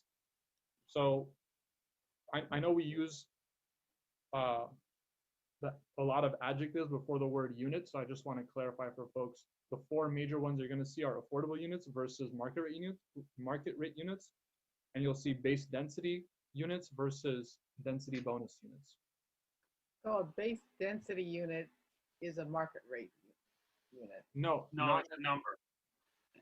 Yeah, not necessarily. So you can have the base density units. You will usually have a certain number of affordable units and a certain number of market rate units, right? And based on that base density, we figure out what percentage is affordable, what percentage is market rate, and then based on that, we determine the density bonus units. Hopefully I didn't lose you. Yeah. Yeah, do you know how to do that? Okay. Do we have any other general questions, or do you want to launch into the sections? I think we need to start going to acronyms like the BDU Yeah. and the DBU and the. Okay, let's start with purpose 1734-1010. Does anyone have any issues or comments on the purpose?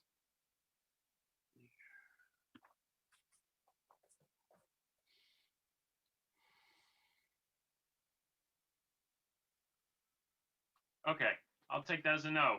Let's move on to sections, the definitions, section 1734-020. I have some comments here. The first comment is some of these definitions are defined already in section 17, are in title 1708 or chapter 1708. I'm trying to get my acronyms right here, that apply to the entire zoning code. For instance, director, and so we don't need to redefine it. So if on the next turn, staff could go back and compare these definitions versus the definitions in 1708 and take out any ones we don't need, and then if there's any overlap, figure out what the right definition we want to use. The next comment I have is on the base density unit. The definition of base density unit here tells you what the purpose of the base density is, but it doesn't tell you how to calculate it. So somewhere in the code, in this code, we need to have a way that tells you how to arrive on that. It's basically just you use the underlying zoning code and figure out how many units you can have, but we don't actually say that anywhere that I could see, so we need to do that. Going back to major transit stop is just a reference to state code, and then it has some explanation, and I appreciate the explanation because it gives us some understanding, but the problem is if state code later changes, then we have an explanation in our code, which, as we've seen, we are not going to update as frequently as state code, and then it might conflict. So I would get rid of the explanation that talks about what it is and just reference state code, and then we can all know. We look at it right now, memorize it, and then we can move on. But the basic thing is we don't have any major transit stops, and it's pretty unlikely that we will in the foreseeable future. Should that be written down, that we do not have any? Well, we might in the future if A, they change the state code on what counts as a major transit stop, or B, we start getting a heck of a lot more frequent bus service. But as things are going now, it looks like we're going to get less frequent bus service, not more frequent. So. but if it's an element that helps people define or make a decision on what they can and cannot do, I don't know. I think it should be more transparent that Sierra Madre does not have a major transit stop. I mean, I wouldn't be adverse to saying as of and then the date we Yeah. adopted. This is what the state code has, and it's our understanding that there's no major transit stop, because that way you can understand. But the problem, just so we all know, is in 2 years there's going to be probably 4 more amendments to the state code on this, and we are not going to change this. So it may change after that. No, we should avoid the conflict that's possible. As you're saying, John. However, there needs to be some mention so people know where to go. And Yeah, it it's does also worth- mention the state codes. I would say it's also worth keeping in mind that anytime someone is going to apply for a density bonus, it's going to be a relatively big project. So they're going to consult staff first, I assume, and staff's going to tell them right away, hey, there is no major transit stop in Sierra Madre, and so I'm sure they're going to ask staff that Right. question right away. And that's something that staff could build into the application. You know, that the application form could have, you know, by the way, there's no major transit stops in Sierra Madre, so don't have your application based on that. The other thing that I had a question on in the definitions was senior citizen housing development is defined as having at least 35 dwelling units, and that means we're not. That's it's one of the yellow highlighted areas. That Right. means we're not going to get very many of these, obviously, right? We've gotten the senior citizen project on Mariposa, and then we've got the assisted living facility, the Kensington, and that's those are the only ones we've gotten in the recent past. Where did 35 come from, John? I don't know where it came from, but it's highlighted in yellow, which means we can change it. And this is this is sort of a policy question. Do we want senior citizen housing developments, and do we want smaller ones? Because, you know, setting it at 35 means we're not going to get very many of these in town. And so I guess one of the questions on that is that a senior citizen housing development would qualify for a density bonus under this ordinance, but would it help us under our RENA numbers? Do we get to count those as low income or very low income? The senior housing developments don't need to be low income. So Unlike they would count as market. right, unless they're deed restricted, right? What do you mean don't need to? Well, so I say that because a lot of the other projects that would apply a density bonus, actually pretty much all of them require them to be affordable units. So if you look at the one for, was it like foster youth, that's required to be deed restricted. Of course, there's the ones for very low, and moderate income. Disabled veterans needs to be deed restricted for affordable. Homeless persons need to be restricted for affordable units. But for whatever reason, senior citizen housing development does not need to be deed restricted. So You know, there are plenty of people in Sierra Madre who may have who are elderly who have an actual income showing of $8,000 a year and are very, very, except they're 80 years old, they've got $9 million in the bank, and they're very happy living off of that, but they still qualify. And one of the reasons, I mean, I've known people who are elderly who still live in the big 5-bedroom house from when they had all their kids and so forth. And you know why they're not going to give up that house? Because they're going to stay in Sierra Madre till they die, and they're not going to go to Temple City or Arcadia to live. So, you know, they're waiting, and we'd love to have those things back on the market so we get a big bump in the property tax increment. But they're staying where they're staying because of that. You can't you know, so income doesn't mean that they're impoverished because they've got a lifetime of investment.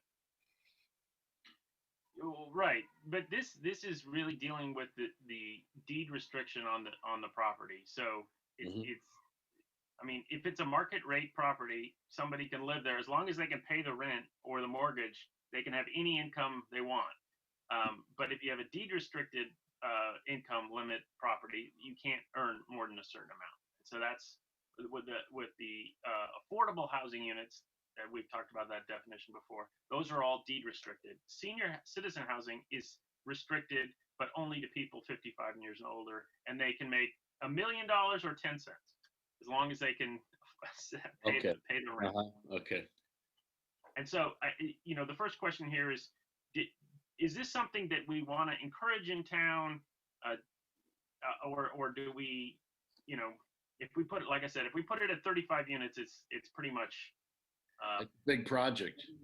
Very unlikely that we're going to get very many of these. So what would the impact be if we drastically reduce that number so that it was easier to build? Well, what it would mean is you would take, you know, the density in our R3 is about 13 units to the acre. You would add 20%, so you'd get 15 to 16 units an acre instead of 13, which I don't think would make a drastic difference in the neighborhood, especially if they're senior units. They'd probably be built a little smaller anyhow, and probably have less parking. So to me, this seems like something we want to generally encourage, and I would be in favor of reducing that number quite a bit. I can tell you that at one point in time at number 1 Carter, there was discussion of a retirement community being put up there. And everybody on the fire department was ready to put down money because they could stay in Sierra Madre. And so I think there would be a need for it. There would be interest in it. And I agree that the level of like 15 units would not make it so that it stuck out from a regular, some of the apartment houses in town and things like that. And it would be favorably looked at. If I could also point out that, if you recall, our RENA allocation of 204 units is going to have to be addressed as part of the housing element and be able to make up that number of additional units. We are going to have to increase densities. And it might also, we might also have to address the boundary of Measure V as well in terms of increasing or allowing higher density than 13 units per acre. Okay. How did staff come up with a 35 number? Was that just a survey of other municipalities, or? No, the 35 number is under state law. Okay, it's under state law, but it's something that we're allowed to modify. Correct. It's one of the thresholds that we can modify. I mean, the minimum size that this whole ordinance applies to is 5 units. So I guess I don't see a reason why we don't just take it down to 5 units. I mean, if you had 5 units and you got a 20% bonus, you'd have 6 units. It doesn't seem like that's gonna drastically change town to have a 6-unit apartment instead of a 5-unit apartment. But when you establish that as your minimum, it doesn't prevent somebody from proposing 12 units. Is that correct? Right. Yeah. If you had 12 units, then, you know, what would that be? Go to 15 units. Right. They could put one on Sunnyside. We're almost there, Bob. Okay. Do we have any consensus or thoughts on that one? We need to give staff direction here. 5.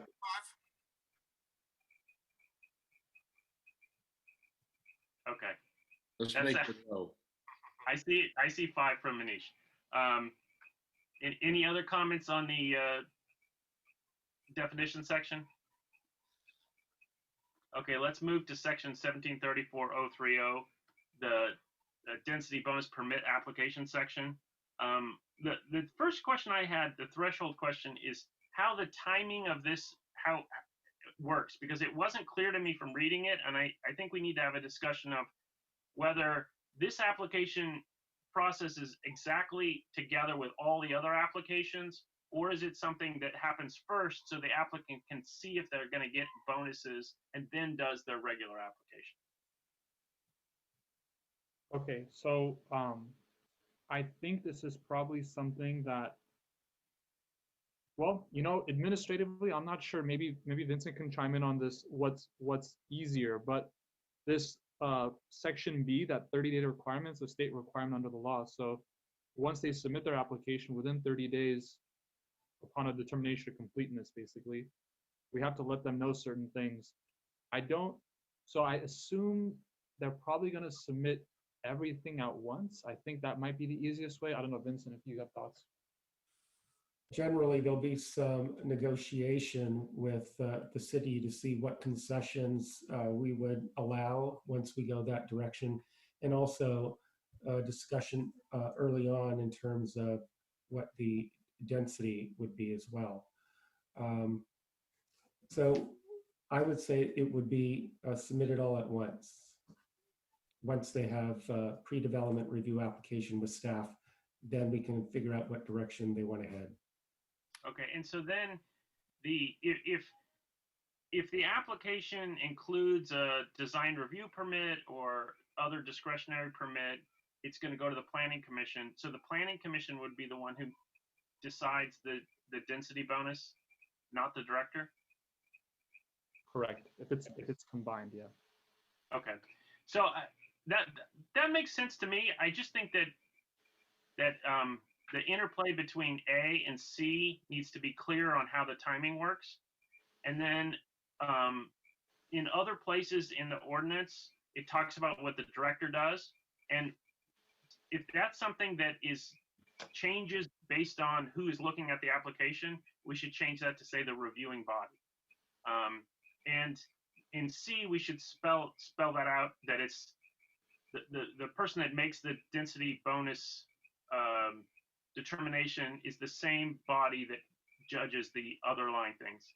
Because if it's going to be a CUP or design review application, it's going to be the planning commission. If it's a subdivision, it's going to go to the city council.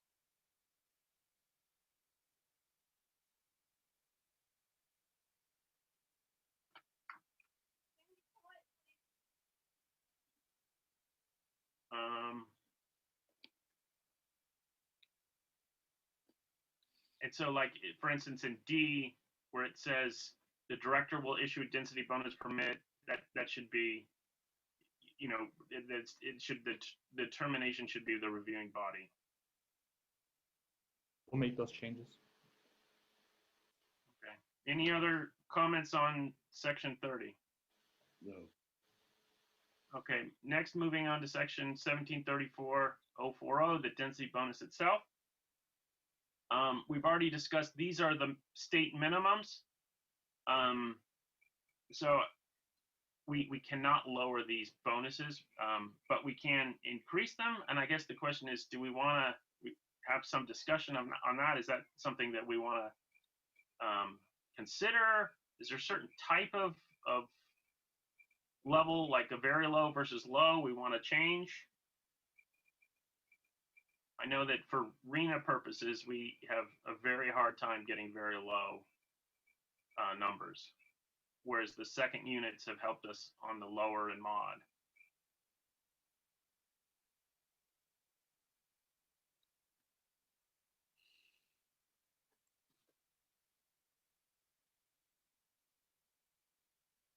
Well, one thought I have on this is that the way this is structured, which follows state law, is that the project has to choose the income level that it's going to have. And it seems to me a healthier sort of community if you can have multiple income levels.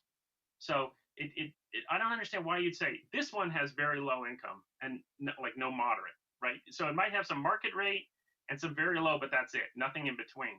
And so to me, I would like to have the ability here to combine these different things up. And that's sort of done later on with regard to the the bonus or the what do you call those? Let's see, what do you call those things? The goodies you get, I forget, concessions and incentives. So that if you basically have a conversion that very low and low to moderate, and you could combine those up in any amounts that you want to get the density bonus. And I think if you had especially a larger project, if you could have a little bit of each, it would function better. And if you have a smaller project, you might be at a point where you're talking about 1 or 2 or 3 units, and the ability to pick and choose between those units might be the ability to make a project feasible or not. And if you have to stick with all very low or all moderate, it just might not work. And if you could sub in, 1 of each or 2 of one and 1 of the other, it might make the project work better. So Chair Hutt, are you proposing that? So what you're not proposing that we combine them outright as part of the density bonus. What you are proposing then is that we allow the applicant the ability to combine them if they qualify for a concession, and they can use that as one of their concessions? No, I would combine them outright. So, for instance, you've got, just looking at table 1 and table 2, if you have 5% very low income, you get a 20% density bonus. And if you have 10% of lower income, you get the same bonus. So you've got a 2-to-1 ratio there, right? So, I would just have one table that has a conversion to it, so that, if you have 5% very low equals 10% low, and you get the same bonus. Yeah, in that case, if we're considering that, let me review that, because what state law says currently is density bonuses. I have it in the miscellaneous section. It says density bonuses must be selected from one category and cannot be combined except for density bonuses for the donation of land. But Yeah, maybe I saw that's that. something. But maybe that's something we can change. So let me do a little research on that and get back to the commission on that.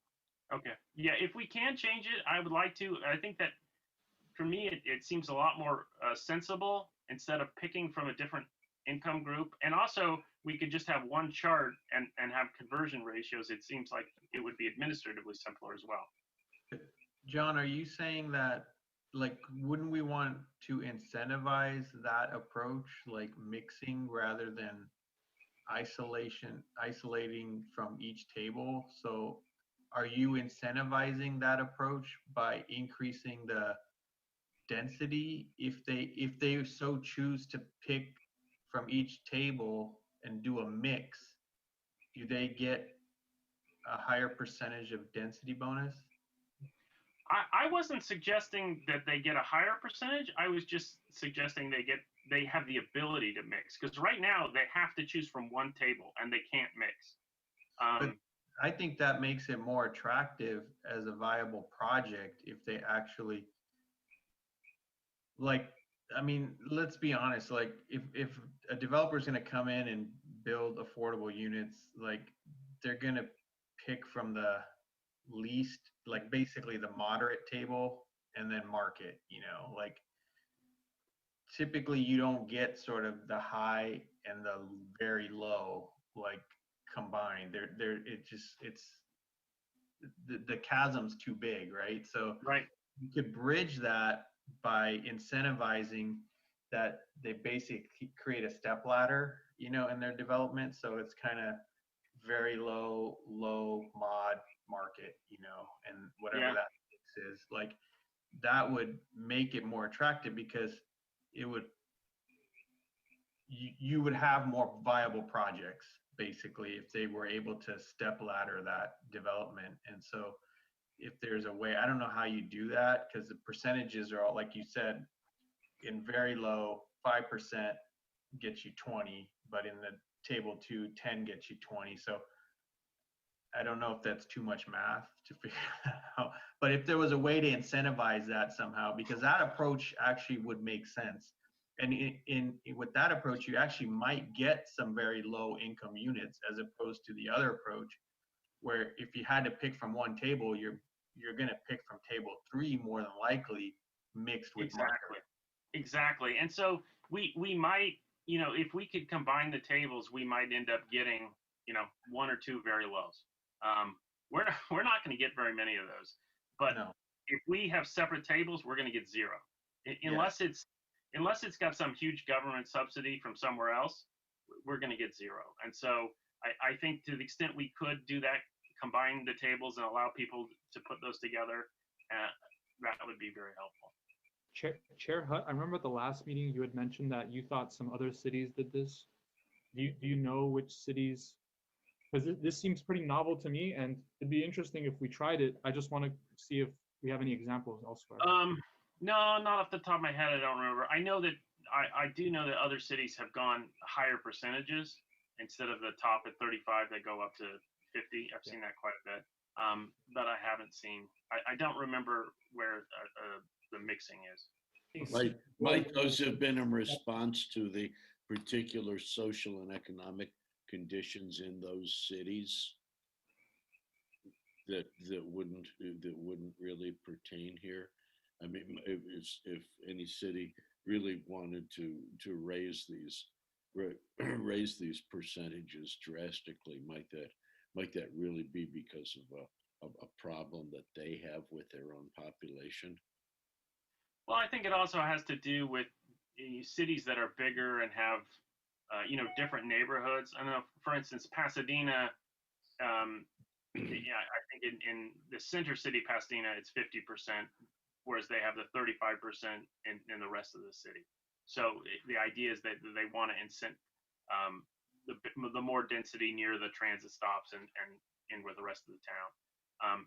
We don't really have, I mean, I guess we have a downtown, right? But a lot of issues we don't have here that other cities may need to drive, and that would result in driving those numbers up. Right. And so for me, it's less about boosting up the density bonuses overall than it is, thinking about how these things apply to small projects, because those are the ones we're likely to have.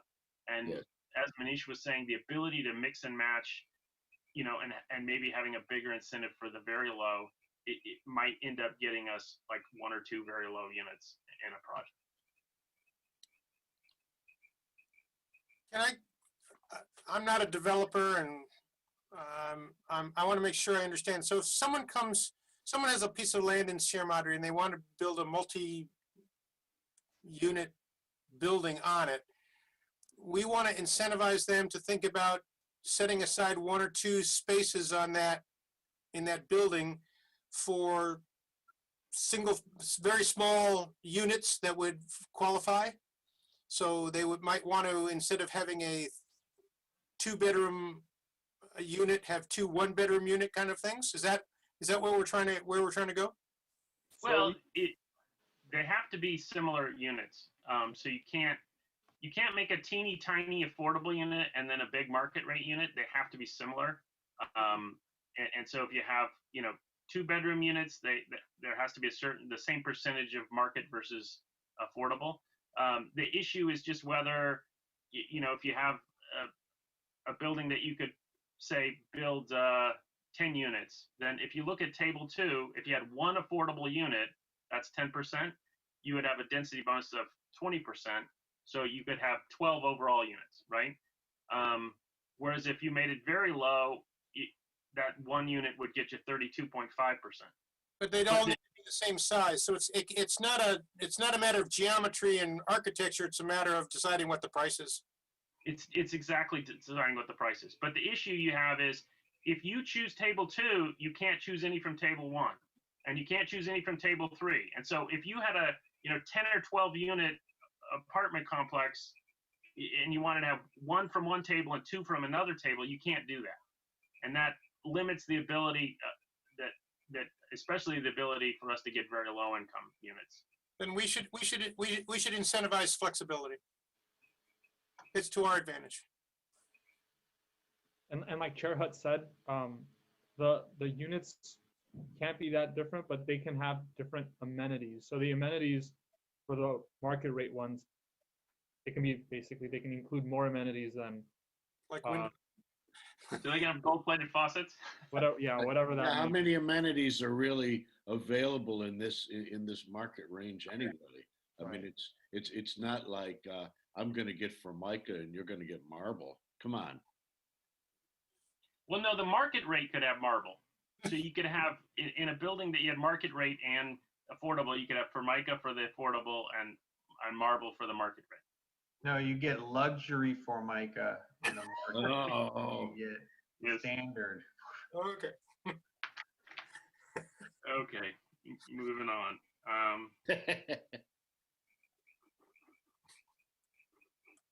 Oh, okay. So for table 3, which is the moderate income, those are limited in this to for sale units. That's correct.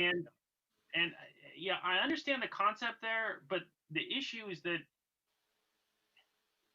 for us, the difference between market rate and affordable is so big that I think we want to incent that as well. And I would like to see all of the affordable units apply to for sale or rental and have the ability to mix and match. I think that is going to get us more. I've underwritten some of these projects, and doing a for sale condominium at an affordable rate is just not a very feasible thing. I'll have to research that as well, because that's a definitional issue. I mean, in the definition, it says the moderate rate income units that receive a density bonus have to be for sale. So I'll see if we can Okay. that and make it for rent. Well, I would think that would be in the realm of making it easier to make for sale units. If it's for sale or rental, that's more accommodating. So.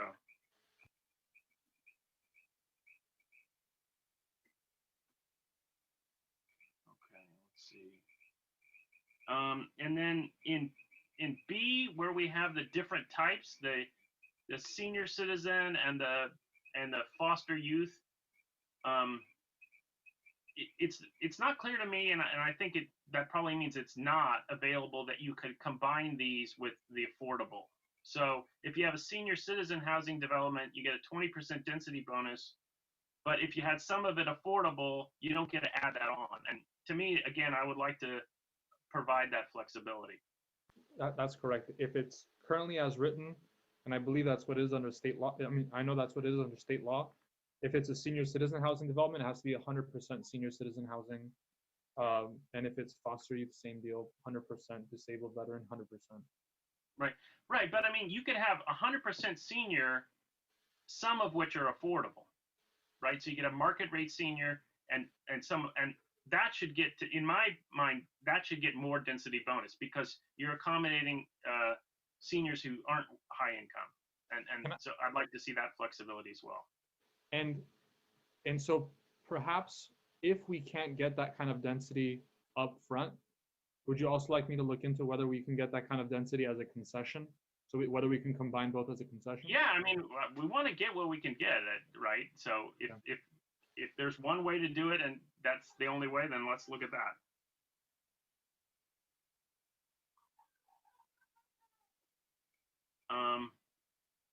And then in finding C, in C, the findings under number 2, this business that it can't be an affordable project if it used to have affordable units seems like a bar to making more. And can't we say that it has to have at least as many affordable units as the ones you remove? So like if you had a duplex that was occupied by lower income households, you can't replace that with a 5-unit apartment building for affordable people because there was once somebody who was lower income in it.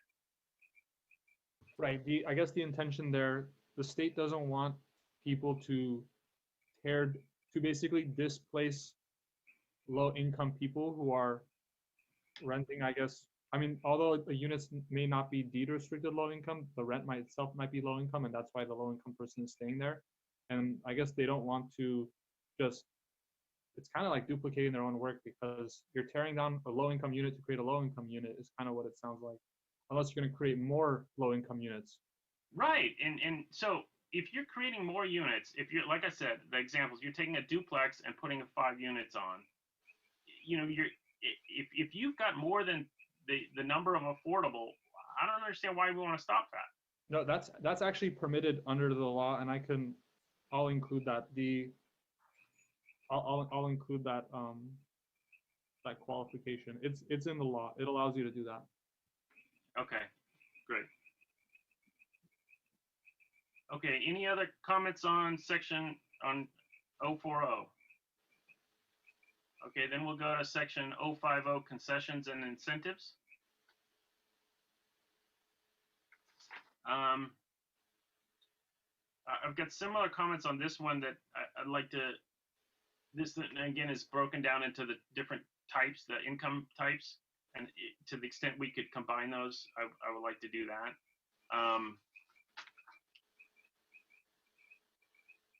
And then in findings C8, there's the same issue with the replacing prior affordables. That it seems like that should be okay if we move up. Right.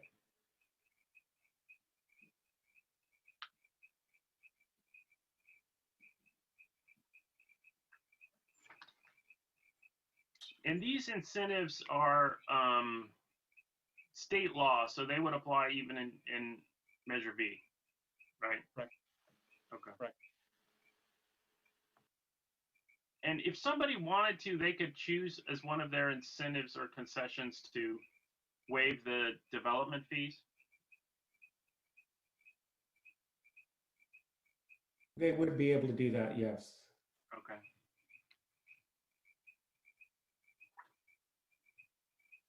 Who's got the crickets? That might be me. Is it bothering you? I can close my window. No, not at all. I was just amused. Okay. Any other comments on that section?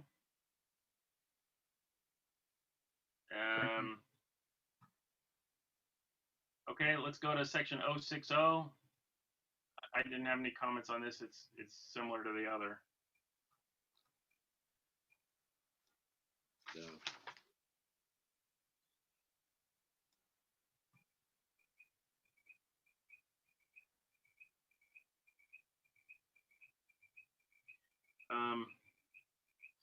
One general comment I had that applies to all of these sections with the percentages and whatnot is I think we need a separate section that talks about how to calculate all these. And that goes back to my comment about the base dwelling units is we don't have a section that actually says, here's how you do the math. And so I think you can intuit it from the table and figure out how you probably should do it, but that doesn't mean that it's that you know a creative applicant couldn't come up with some other system. And I would like to have the math spelled out a lot better so that it's the kind of thing that a judge would only look at in one way. And I saw that in the miscellaneous section, there's one talk about how rounding works, but I think we have to have more fulsome discussion of how the calculations should work. And I think in our old code, we had section 040, the 1734-040 had a calculation discussion. And I think that's not going to work on all of this because the math is somewhat different, but we need to have that section so it's clear how you come up with the base units and the bonus units and how they're used. So I think currently the way it's broken, the way all the sections that grant some kind of bonus or award are broken down into eligibility and then findings and then whatever comes after. Maybe we'll do eligibility and then calculation and then findings. Yeah, that's good. Okay. And I don't, you know, I'll leave it to you to figure out if we should put it in each section or there's just a calculation methodology section or whatever, but it seems like there needs to be something to make the math explicit on how you do that. I think that's an excellent idea.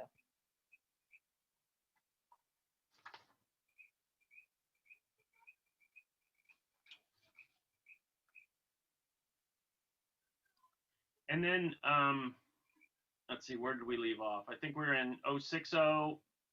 No comments on that. Anybody? No. Okay. And then moving into parking in section 070. This is a a parking requirement that's an alternate that the applicant can choose, right? But they don't have to. Correct.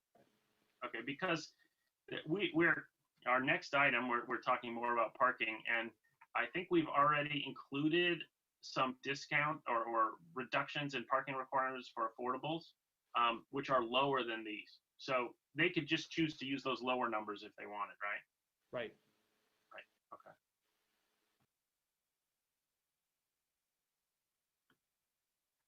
So then why does this exist? Because of state law. I mean, I when I first thought of it, I said, oh, let's just cross this whole thing out because we don't need it. And then I thought, oh, yeah, you know. It's drawing fire if you just eliminate it totally. Yeah, just leave it in there and ignore it. Although, you know, some of the special parking requirements, like if it's a senior housing or something, maybe those are lower. Obviously, the ones near transit don't matter to us because we don't have the major transit stop. But there it is.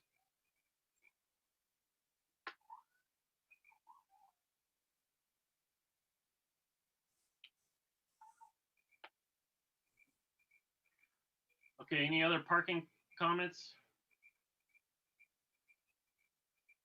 Okay, next on to 1734-080 standards governing affordable units.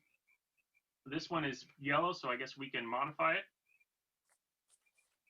And this is the one where it really says they have to be similar. And so I guess we have the ability to differentiate that if we want, but that seems like a reasonable standard to me.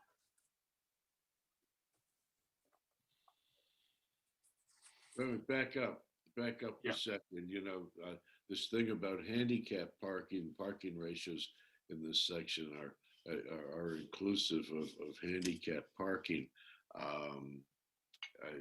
Isn't that going to be geared to other parts of the code that are going to tell you what percentage of all of these have to be accessible units?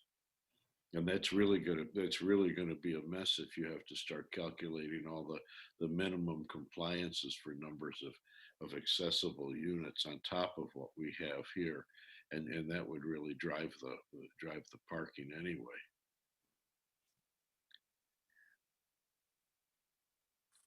This does not seem to recognize at all the overall thing. Alex, just tell me to shut up, all right? Because this does not seem to jive in the least with what the general state requirements are for numbers of accessible units. What we have to meet those within each type, or minimums within each type, and then what would that do to the number of handicapped? You'd wind up with most of the parking spaces being accessible parking spaces in the end. I don't know that we have a lot of flexibility with regard to the handicap parking spaces. I mean, oh, we don't. You're going to meet code on that, but you just put code on top of all these other calculations. No, the code, but the handicap, it says that they're inclusive of handicap and guest parking. So this is the total number, and then you carve out handicap from that, and basically guest parking goes away. You don't have any guest parking.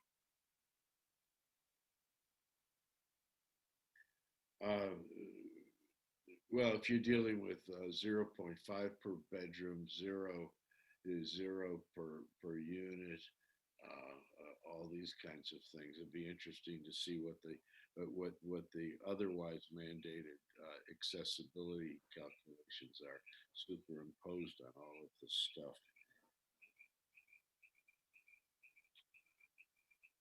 Alex, Yeah, I agree. Could be a mess. Yeah.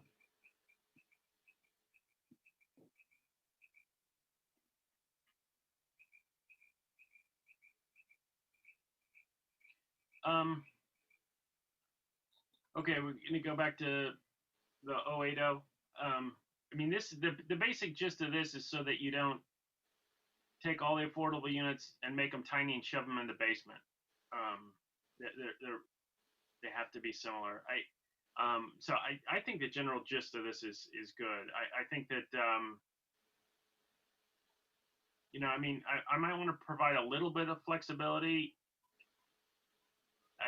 And I would think that would sort of be read into it if you're talking about a small project. I mean, if you've got 8 units and there's, you know, 2 studios and 3 1-bedrooms and the rest 2 bedrooms, you know, you might miss one of those classes in affordables if you only have 2 units. So I don't know if we want to say roughly the same proportion or approximately the same proportion or something like that. But generally, I think this all makes sense to me. Yeah, it's okay. I mean, my take on this is that generally speaking, the way it's written is for a much larger project like you would see in the city of Los Angeles, where you actually have enough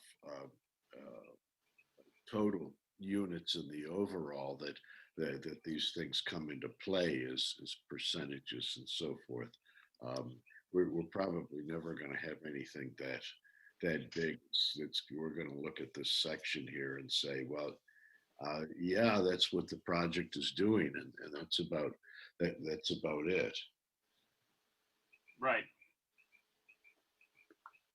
So I don't think I don't think it's a big deal, because the statements in here, the scale of projects that we're going to get in Sierra Madre, this kind of statement will wind up just being like all inclusive of the project generally.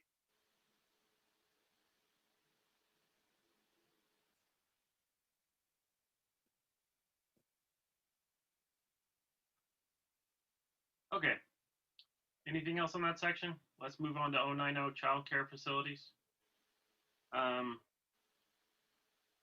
So again, one overall concept or question I had on this is that I would like to be able to combine this with others to the extent we can. And then in section A1, I didn't really understand how this works. The density bonus, the amount of square feet. Does that mean, I mean, I don't know how you translate that to units. Is that a sort of a floor area concept, or I think that needs to be fleshed out a little bit better. Okay, yeah, I will clarify that point.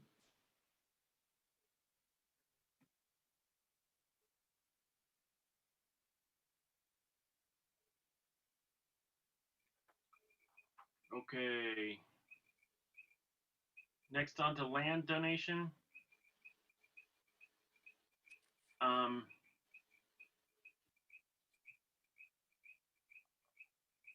So one thing I thought that was interesting here is that this specifically says that it is in addition to other density bonuses. So this one, certainly you can do that. Hopefully you can do it with the others.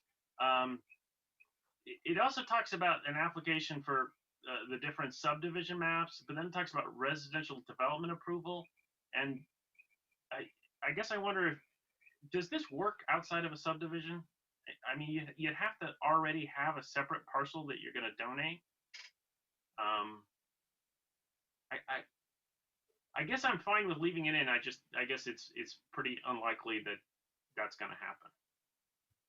Yeah, that language comes from state law. I'm not really sure what other residential developments the state was contemplating when they put that in. Okay. And then when we get to section B, the requirements for the bonus. Oh wait, before we get to that, in the table in A, I didn't really understand what the table was about, how that translates land to bonus, because it talks about a percentage of low income units. What is that? How do you translate that to land? Okay, yeah, I'll include a calculation discussion. Basically, as I remember, it's if you can get 10% low income, if 10% of the units can be very low income in whatever structure you build because of donation of land, then you get a 15% density bonus. On the land that you don't donate? On the land that you don't donate, you get a 15% density bonus, yeah. But in other words, you have to take the land that you're expecting to, or you're hoping to be able to donate and calculate out what you're giving up in the way of different kinds of units. Yeah, let me explain how this generally works. What happens is some developers of market rate housing, they're used to building luxury homes, so they don't have experience developing affordable units. So what they do is they partner up with an entity that does low income development. And so what they'll do is they'll donate land to that low income developer, and that low income developer will develop, let's say they develop some kind of housing project with 15% of the units being very low income. If that happens, then the developer that donated that land, the market rate developer, gets a 20% density bonus. Yeah, on their market rate. Okay, I got you on that. Yeah. And does this applies on any type of development, right? If you had, say, a specific plan that allowed for a certain density, and you did this system, you could get that density bonus as well, right? That's right. So if you were, doing a very high-end subdivision and you donated some land to, a retirement home kind of thing, you could get a density bonus. That's right. Now, Alex, what would happen? Something that maybe could happen in Sierra Madre. We may or may not still have donatable land that is next to the conservancies, the mountain conservancies. What do you have any idea about how a developer would that anybody would calculate? We probably would be very, very happy to have more land donated to the mountain conservancies here. If there was any up for grabs, is there a way that it could be figured? Not for open space, unfortunately. It would have to be used to develop low income units. Okay, that answers the question. Thank you. Yeah. Yeah, I mean, I think one of the things is looking at the requirements for the bonus in B, that these are pretty onerous, and I think it means that it's pretty unlikely we're going to get very much of this in town. Well, but it is underneath this that is making the possibility of actually being able to build affordable much more likely if the land is donated to begin with. Right, but the issue here is you have to start with a really big project. I mean, so this is, I'm sure you could think of the ones that this could apply to in town, and you could count them on one hand. And even then, the question of whether you could do affordability on the part that the land that's donated is questionable, because it's not something you could do for a park or open space or otherwise. I've got a question. Yeah. So let's say somebody buys a piece of land here in Sierra Madre and wants to put up apartments, but they donate a piece of land in East LA for low income apartments. Do they get the density bonus here in Sierra Madre? No, I mean, number 7 says that the transferred land must be within the boundary of the proposed housing development. And then it says it has to be within a quarter mile. So I guess that's optional. We can choose which one, but it's either right next door or within a quarter mile. Right. Okay. That's our choice. But I might point out that a major earthquake or a large fire could rearrange a lot of the, elements in this, and Sierra Madre might be faced with people who want to, replace lost housing with structures that are more multiple. Right, but they still can't do that in single family zone. Right. So, I mean, the amount of land you're talking about that this kind of concept happens is in the, well, I take it back. You could do it in single family zone if it's big enough to subdivide.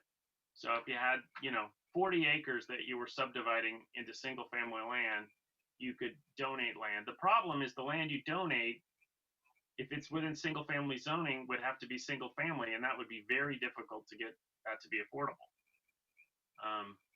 So that's why I gotta think it would be a challenge to get this whole donation of land thing to work in town. This again it seems more like a Pasadena or an LA concept. Did the commissioners have an opinion about number 7? The yellow highlight? I'm fine with a quarter mile. I mean, I think it's pretty impossible to make it work if it's right next door. Yeah, I mean, that's just throwing dice against the wall. Yeah, quarter or. I do think though it should be within the city. It can't has to be be like the city. outside the city limits or something, because we want those for our arena numbers. Yeah, it has to be within the city. That's about all we want to say on that one. Yeah. So Okay. Any recommend comments on the quarter mile? condominium conversion? Oh, Peggy, you had a comment? Are you recommending taking away the quarter mile and just making it the city?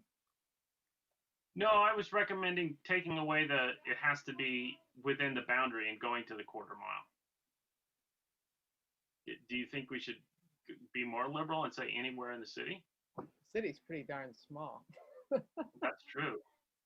It gives you more flexibility to put something in. Yeah, there may be more opportunity if you just put it in the city, because there might be some places where you could put something like that in and it'd be acceptable. I don't even know if it's a quarter mile from Michelinda to Santa Anita, is it? Oh, yeah. Yeah. Yeah. Hey, Manish, to give you a visualization of this, when there was the discussion about the half-mile radius for the transit stops, and I took a half-mile radius from stops on Sierra Madre Boulevard. They just came right up to Carter. Okay, so half mile. My house is just inside that half mile down to the bus stop. All right, so take half of that for your quarter mile. All right. Wow. And it may be that in other places like Pasadena that you get so many differences in the kind of neighborhood that they don't want a developer who might be able to benefit a poor area go and do something at they want to keep it neighborhood sensitive. We don't have that kind of issue here in Sierra Madre about things being neighborhood sensitive, like the poor area is going to lose out on something. The developers trying to just go to a different kind of situation. We're all about the same thing here, and we're either going to be happy to have the project based on being in Sierra Madre or we're not. We don't have like great big socioeconomic differences from one street to the next. A little bit, but yeah. So I'm fine with just saying it has to be within the city. I think we should just leave it at that, and there'll be we're going to be looking at some unique circumstances anytime any one of these ever comes around anyway. So right, I'm not concerned. Okay. Section 110. Condominium conversions. Anyone have comments on that?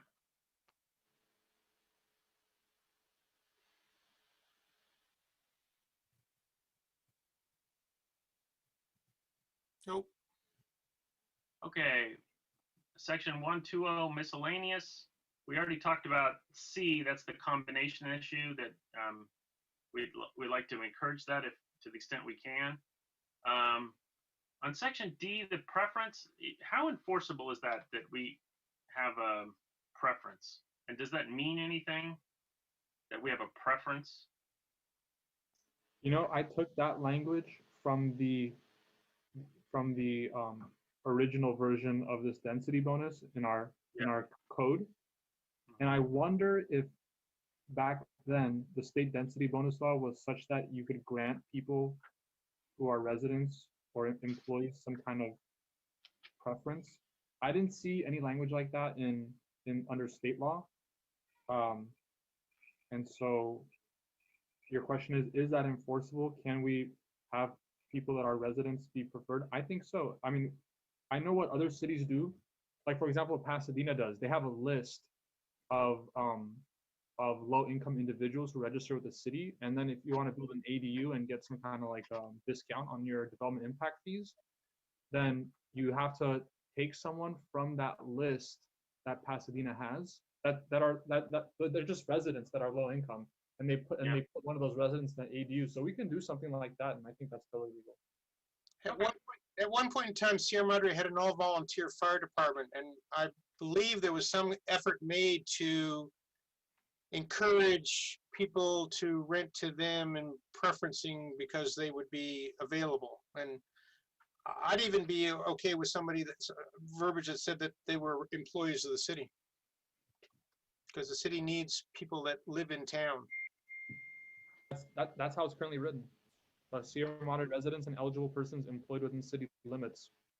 But employed by the city. Oh, employed by the city. I see. Okay. What does eligible mean? That means income limit. Okay. Right. Do we want to change that to employed by the city, or do we want to keep it as employed within city limits? Both. Oh, Yeah, so I think it's both. Okay. Got it. Okay. And then in E, we talk about rounding, and that's sort of the kernel of the calculating section that I talked about before.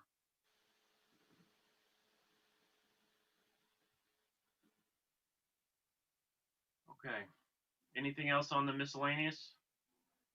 Okay, then we'll go to the housing agreement, section 130.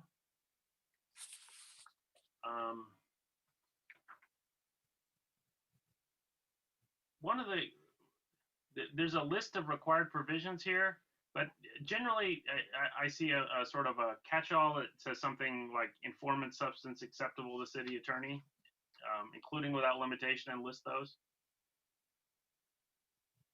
Like number 10, the other provisions to ensure implementation and compliance. Yeah, but it sort of goes beyond that to say that it meets the approval of the city attorney. That's really what I'm after. And I think we have something like that in the prior ordinance, or if not, I know we've got it in some other, we might have it on the second unit.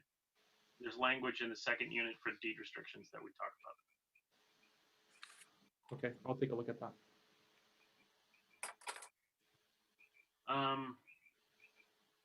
And then there's some portions, I caught it here in this section, but it might be more generally where we talk about household type, where I think we want to use the terminology household income group, because we're really just talking about matching the right levels of income. We're not talking about how those people what makes them a household or a family. That's a fight that's long past behind us. Yeah, I agree with you on that.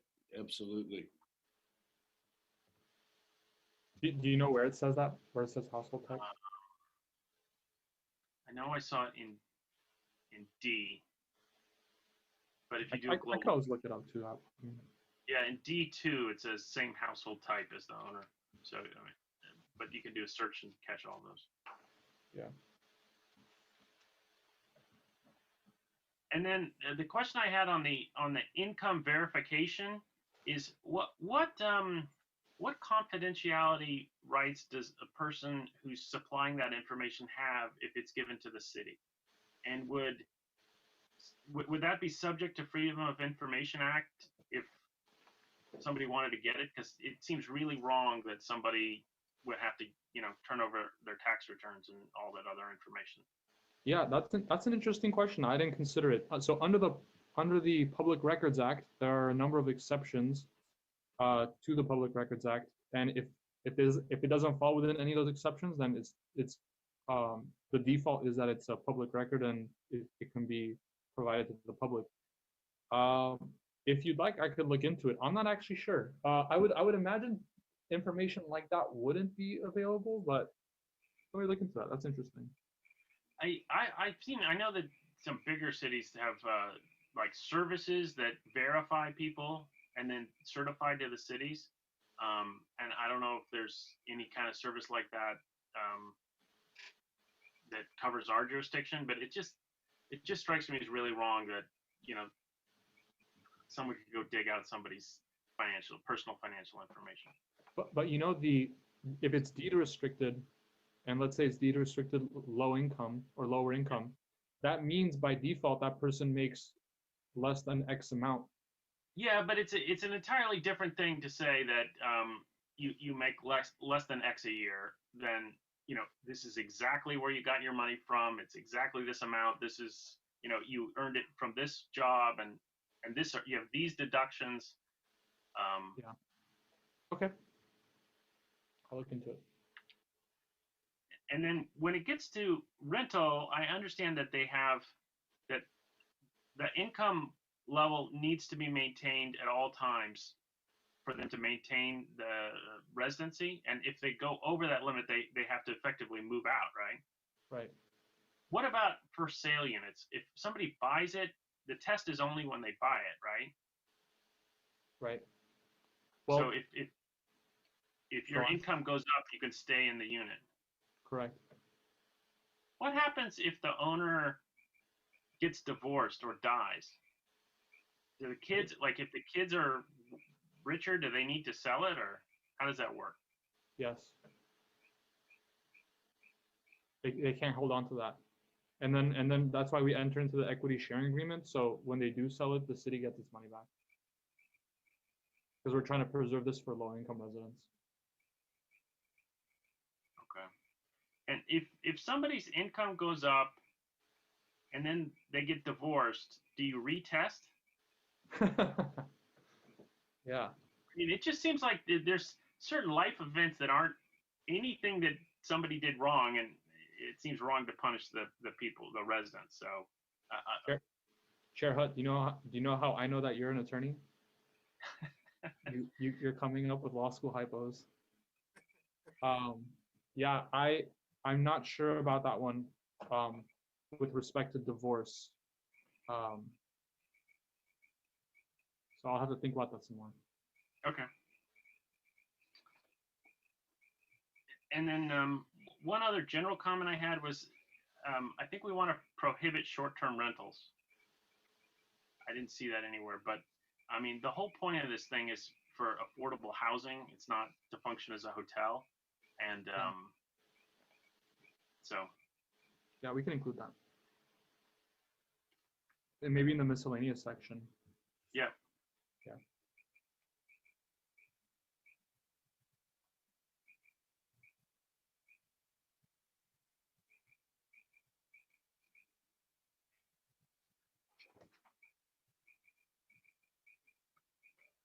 Okay, that's all my comments. Anybody else have comments?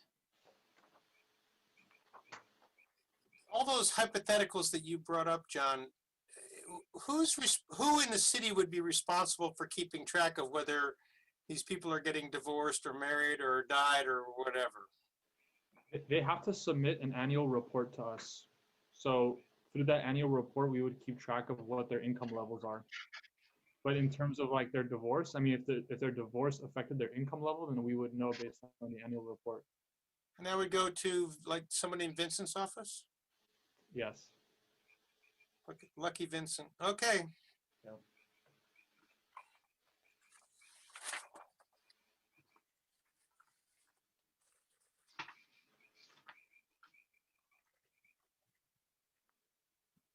Okay, there we go. I think Thank you, everyone. Given you guys plenty of direction. When you bring it back, it would be really helpful to me if you could have a red line from this draft and also a red line from the original. I know that there's not going to be a lot of stuff that's there, but it still would be helpful. And one of the issues is that we've referenced some of these defined terms in the old section in our commercial code and in the parking.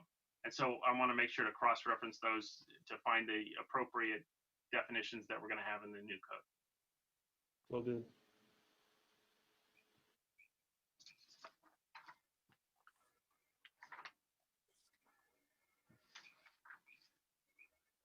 Okay, this is a public hearing, so do we, Vincent, we need to continue this to a date certain?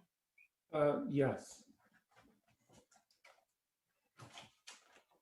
So we can continue it. It's up to Alex if he thinks he can come back with the revisions on June 18th, or I think we're going to really need a little bit more time, maybe July 16th.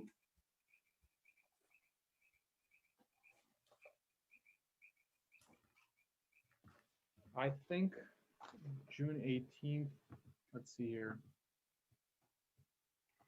I think June 18th is possible. Let's shoot for the stars, June 18th. Okay. Good attitude.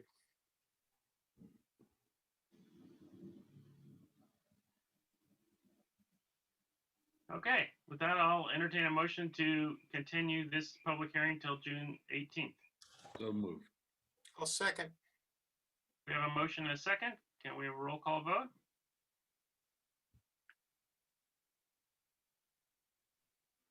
Vincent? Yes. Chair Hutt, Aye. Vice Chair Dennison,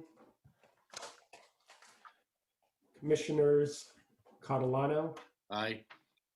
Desai, Yes. Hetzner, and Spears, Yes. I vote yes also. and Dallas, yes. All right. Well, then we have a unanimous motion and approval to continue, and we'll move on to the discussion item. Do we want to check to see if we have any public comment? We should have done that for the public hearing while it's still open, but is there anybody that's out there? There are no callers for public comment at this time. Okay, no callers for public comment.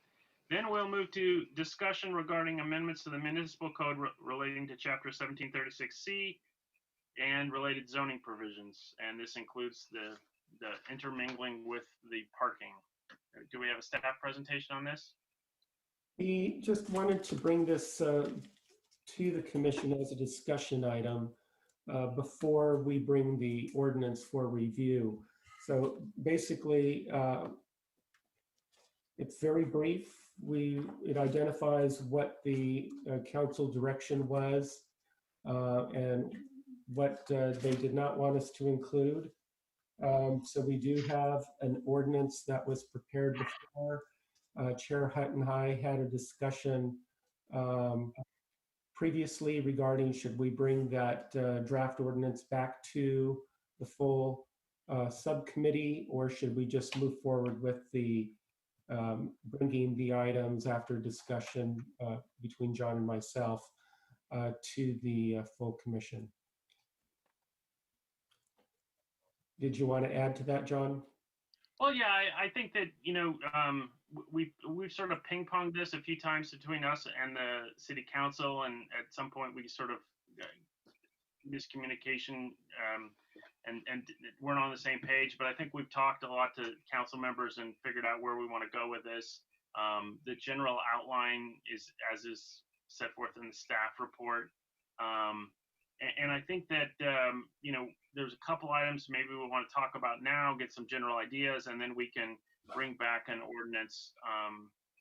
And I think we're not too far apart from where we were as a subcommittee or the planning commission, and where city council was with the staff draft. We just need to knit a few things together. And then also we need to knit into the parking code amendments that we discussed before. And we've already updated those. So it's really sort of a compilation exercise. One of the issues is the industrial code on East Montecito. We had included an update on that was really just with regard to cross references. And at their prior meeting, council didn't discuss that, but they said that's okay to go ahead with that just to make sure those two code sections work together, because you'll remember that the industrial code references the commercial code. But they don't want us to go whole hog into amending the industrial code. So I think we're on the same page there. We just need to put that together. the distance locations are something we talked about, but I don't think we included previously, and council was not interested in that either. The other issue was this concept of the storefronts and primary uses, and I think we were on a disconnect there. I think part of the main issue with that was the chart that we produced was, I think, too complicated and not user-friendly.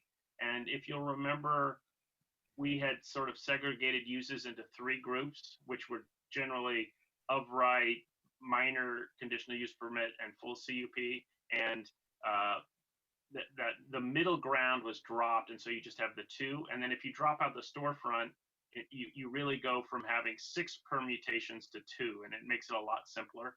One of the things we can do, if there's areas that we think are especially important, that we preserve some of that complication in individual cases, is we could footnote those items. And I've seen a lot of other codes do that. So for instance, the general plan says you can't do residential in the storefront area. So we could just, put a footnote in for that and say that you can't do the residential in the footnote. And to the extent we want to do any other things, we can make recommendations to the council and, try to back up those thoughts. And so I guess generally that's that direction and that thought process on the land use chart was one I sort of wanted to talk with the general commission about and see if the thought of going with a more streamlined land use chart was something we wanted to pursue, or did we want to say, hey, council, I know you guys wanted this, but we really, really, really think it's important you don't do that. And if we want to go that route, we really, really need to explain ourselves and do a very good job of why we want to go down that route.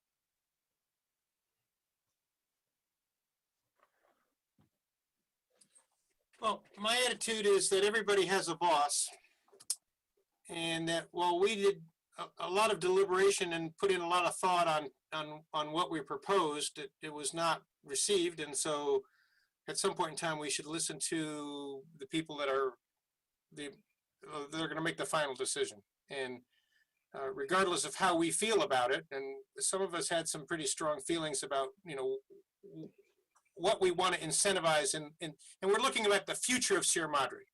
Down the line, do we want to have 25 nail salons, which because of the pandemic is now becoming problematic. But what kind of values do we want to reinforce? But we work for the council, and the council has obviously some strong feelings about what they want to see in the future. So we should probably listen to them. Yeah, I think that one of the big things we talked about was how to achieve the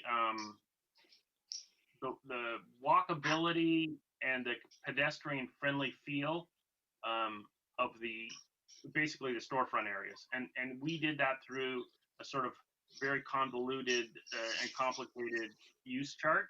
And maybe there's ways that we can try to achieve that without going to that complicated chart. And so to me, it seems like having the more streamlined chart is the way to do it. And the other issue is that if you had a turnover of use, we didn't really deal with that issue and with regard to the pedestrian friendliness. And we saw that as a concern on the dance studio that went in. And so I think, maybe there's different ways we can deal with that issue as opposed to trying to regulate by use. And so I think to me, that's the better direction, and that meshes better with what council prefers. And I think there's other ways to try to deal with the whole issue of pedestrian friendly and walkable, rather than going down the various regulation of use. Well, some of that may be decided for us already. The city is going out of its way to provide extra space for some of the restaurants in town, and in doing so, removing some parking, and they're going to have to rearrange parking, and that'll make people have to walk farther. So we may get that, we may get pushed into that position by the pandemic. So that may slowly move people into the position that, well, I can't park in front of every restaurant that I want to go to. And, we can park on North Baldwin and walk down the hill to whatever we want to see and then walk back home. Right. And that's a good segue into the next issue, which is, meshing the parking code and the commercial code. And I think that we talked about many times about making parking not something that prevents business, the parking regulation from not preventing business coming to town. And so, especially with regard to restaurants and other uses that are incented in the general plan. And so the parking stuff that we've already done does that. And we updated the code since the last planning commission to simplify some of the issues that we talked about based on square footages as opposed to monkeying with the bedrooms and other things like that. So we can fold that in, and we'll try to get the defined terms from the new affordable code to mesh that so they work together.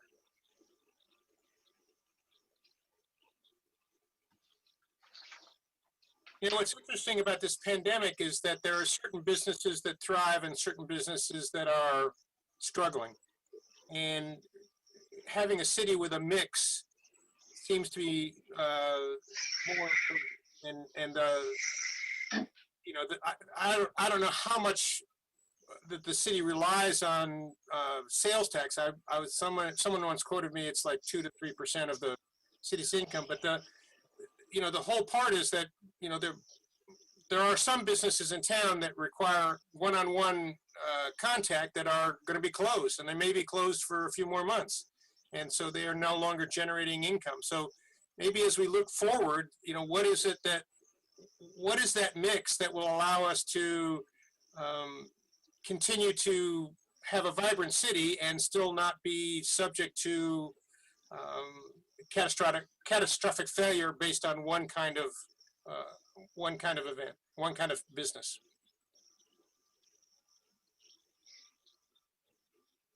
Makes sense.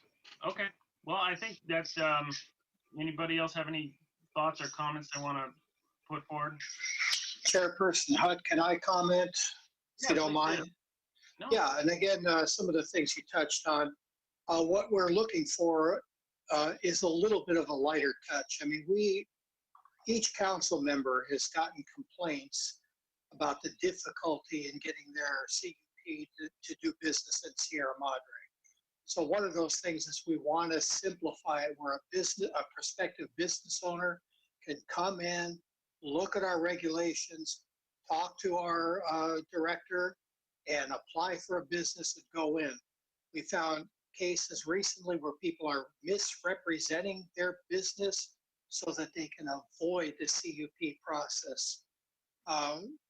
John Hutt and I have talked about this a few times. We seem to have a lot of nail salons because it's too difficult for other businesses to get the CUP. So a nail salon can get in by right and just get their business permit and go to open up. So I think by over-regulating, we actually are then subjecting ourselves to the law of unintended consequences.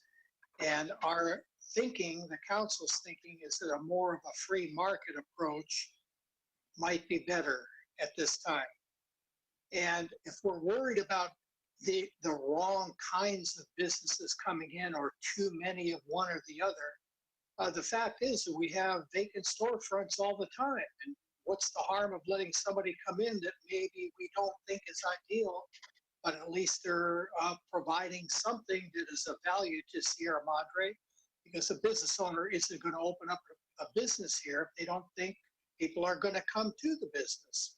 So we just think a lighter touch with less regulation is a way to go. And this is partly because of the feedback we get from people telling us or calling us because they're having trouble getting their business permit.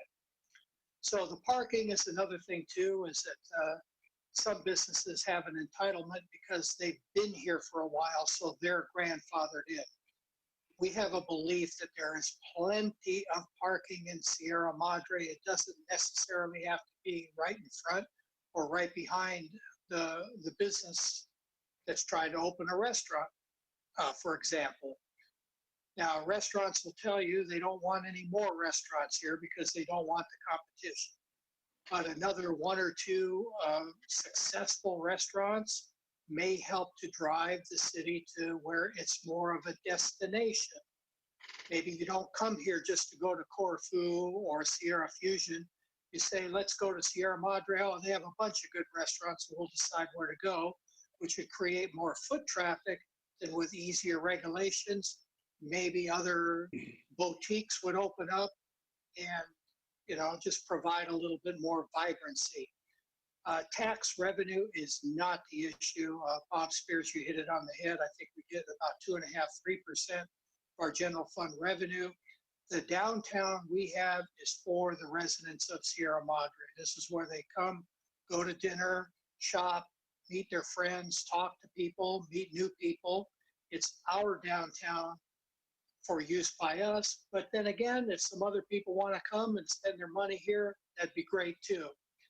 So that's kind of the overall, you know, overriding philosophy by what the council is trying to drive here. So again, I think you hit it on the head too. If there's something you really believe strongly in, we'll listen to it. But I mean, we've given this general direction about what we want to see.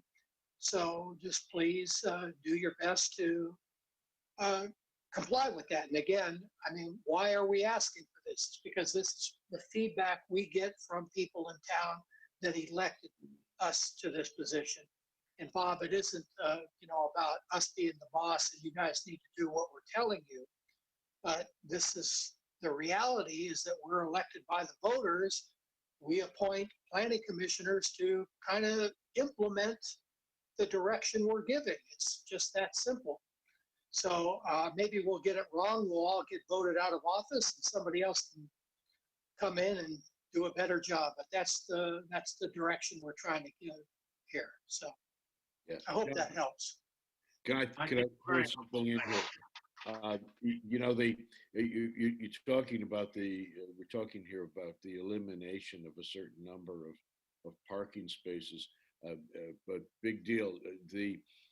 One of the things that is evident around town as a result of the lockdown of the pandemic and so forth is that people on bicycle, people on foot, their alternate means of very local transportation, they have become more evident, and I think that a lot of us have become much more comfortable with sharing the street with all of these other modalities too. Maybe, you know, people used to joke all the time that people would drive to downtown from 3 blocks away. You know, and then they beef about where to park, right? Why, since we have a little bit of a wave here, maybe from the pandemic, can the city take some chances with seeing what they can do to promote more alternatives to automobile traffic and automobile parking in the downtown area? I mean, yeah. Where's a bike rack? Quick. Oh, they're there. No. Yeah, there's no, a couple, right? There's a couple. There's improvements. There's improvements. You know, we can't debate the whole thing. I mean, I think it needs a subcommittee or you know, somebody to study this in a little more detail than we can talk about right now. But you know, the availability of bike racks, other things that might be able to be done to promote all of the alternative means, so that we don't have the same necessities for parking. If our downtown is largely about us, there's a tremendous percentage of our own population that's within easy walking distance. Yeah. Okay. Why Joe, don't we? if I can make one comment based on what you're saying, is that we're revamping Kirsten Court. We're out for bid on it right now.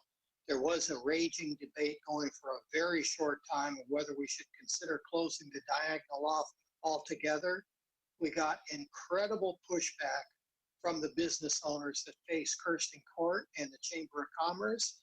And even though my opinion was, I thought ultimately it would be better if we block it off to make more of a gathering place and it would drive up business. That's my opinion, but I don't own the businesses. So I have to respect their opinion about it. And for me, it just wasn't a fight that I was going to win. So I didn't want to engage in it. No, But now, yeah, no, but your point is well taken, is that now you see we're blocking off parts of the street for restaurants. And my guess is they might like it and they will be really sad when we have to tear it down. Don't- So, don't ask the local business owners if they can get rid of some parking in front of their stores. yeah, That's parking at the moon, you know? Well, I think the one thing to keep in mind about the difficulties of doing this kind of thing is that if you remember the major difficulty and hubbub about the bow outs and traffic calming measures that were put into downtown, the additional diagonal parking, and now like everybody loves it. And so, Right. you know, a lot of this stuff is difficult and we're going to make some mistakes, but we can go back and fix. But we have identified, I think, some very clear deficiencies in our code that we overregulate on CUPs, we overregulate on parking. We need to clean that out. And I think we can get the main thing done. Maybe we'll do a couple things wrong and we can come back and tweak. But we shouldn't, you know, try to wait till we get it perfect to get the big problems fixed. And so I think we've probably talked about this plenty. So let's get the code done and let's move it on. And then Hey, we can. one more thing about Kirsten Court, though, John. Yeah. Another reason for keeping the diagonal road alignment in there. The shape of that triangle is a very, very identifiable feature about downtown Sierra Madre. You know, there are a lot of other places that around here that can't say this, but we know the center of our town, and it has in part to do with the shape of that civic space down there, and let's keep it. Let's keep it. You know, after the big debate in Britain after World War II was whether to build a completely new parliament or to rebuild the one that had been bombed out. Winston Churchill made a very, very strong case, which turned out to be true, and that there's so much tradition embodied in what we had. Let's restore rather than try to build something completely new. And I think that underneath the whole issue was a desire, perhaps, to also to keep something that's a very, very identifiable center for our city. Weird shape. It was created by the red car coming through there and making that turn from North Baldwin over to Sierra Madre Boulevard going west. But whatever created it, that's the center of our town. Let's keep it. How long will we be using the parking places for extra spaces for the restaurants? until the pandemic is over, I don't know. Ooh. Is there I know. a possibility that we can just say forever? Because I think they're pretty cool. We don't. I do too, and We haven't. we don't know yeah. how long the pandemic is. You know, how long lasting the changes are going to be as a result, or you know.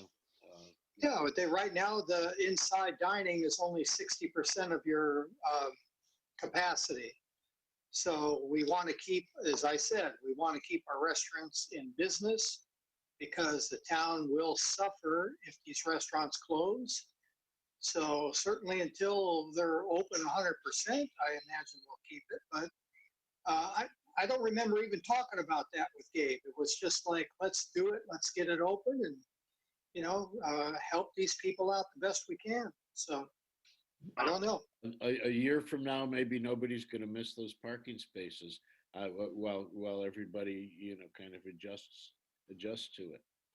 The Right. encroachment permits are currently written for the sooner of either the end of the local declaration of emergency or 1 year from now, is how the encroachment permits are written. Okay. Well, there it is. Well, I can safely say that our commercial and parking code updates will have nothing to do with that or with Kirsten Court. So, but I think those are both very interesting topics. So, I think as Vincent talked about earlier, I think the best way to do this is because we're pretty close and it's and not far off. Is just I can work with Vincent and we can come back with a code that's cleaned up and meshes all the stuff that we've done previously together. And then we can bring that to the full commission and have a public hearing, and we'll probably need 2. So if we have cleanup and other stuff, and then we can finalize it and recommend it in the second one. Does that sound like a good plan to people? Yes, it does. At 10:15, yeah. Can I say something? I really like the, am I? Yes, you're on. Okay. Yeah, you're on. I can tell sometimes. I was really invigorated to see this place is being built outside of Casa del Rey, at the quickness and the responsiveness and support from the city to just do it. And for that reason, I'm really kind of excited about simplifying the commercial code and allowing businesses to come in quicker and give it a try and see what happens. And if it doesn't work, then the next thing. But I just love the serendipity of it. I think we'll have a more vibrant town from that. And so I'm all in favor of the simplification. Yeah, I'd like to see everybody react as quickly with some things, as I was talking about before, that are supportive of alternate modalities, such as bike riding. I have a colleague from Cal Poly Pomona who lives in town, who's an avid bike rider, a professor named John Lloyd, and I know that he's all about what we could, maybe he's somebody we could pull into some discussions, because he's all about what we can be doing to help facilitate all of these other alternatives. And of course, if we want our downtown to be vibrant, the more we have people out of cars and into slower modalities or on their feet, the more vibrant it is. We started this many years ago when we you remember the great drive-in debate, and when we were on CNN in Europe for as the little town that beat McDonald's. Y'all remember that? Yes. That was great. That was great stuff. That was great stuff. We should just continue with it. The more you have people on their feet and mingling and so on and so forth, it's really slowing down, the more vibrant your downtown is going to be. Yeah. Well, Vincent and I walked the downtown and the parking areas with John Lloyd. So we talked to him about it. Okay, cool. Yeah. All right. And I think he's the guy who was trying to call in earlier. So hopefully we'll get some more input. Yes, he was. So sounds good. Well, I think we've got enough direction on this one. So unless anyone has anything else, we will move on to Planning Commission reports. Do any commissioners have anything to report? I have one question. 94 North Baldwin.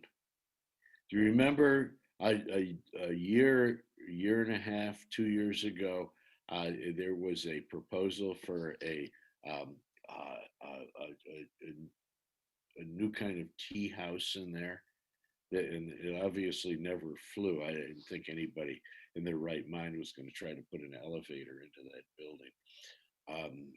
But the building sits there vacant, and do you know that for some reason that building is a designated historic building, and you've got to be kidding.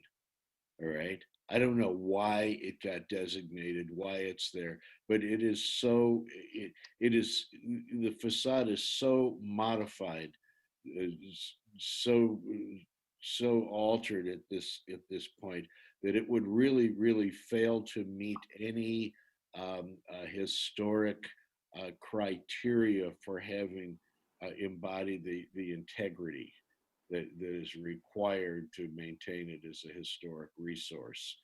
And it sits there vacant, and part of the maybe not part of the inhibition of somebody wanting to take that building or that property over is because it's historically designated.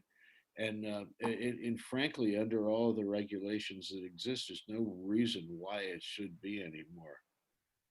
Actually, Commissioner Catalano, the building is not a designated historic resource in town. We had approached it that way when we reviewed it. There was discussion that it was eligible, and you brought up the point. It's only eligible. Okay. Uh-huh. Well, can we de-eligibize that? We determined that it was not eligible. Okay, so in other words, we know there's no longer any kind of inhibition on that. That's It's been sitting vacant for years now. I'm concerned about that. Thank you.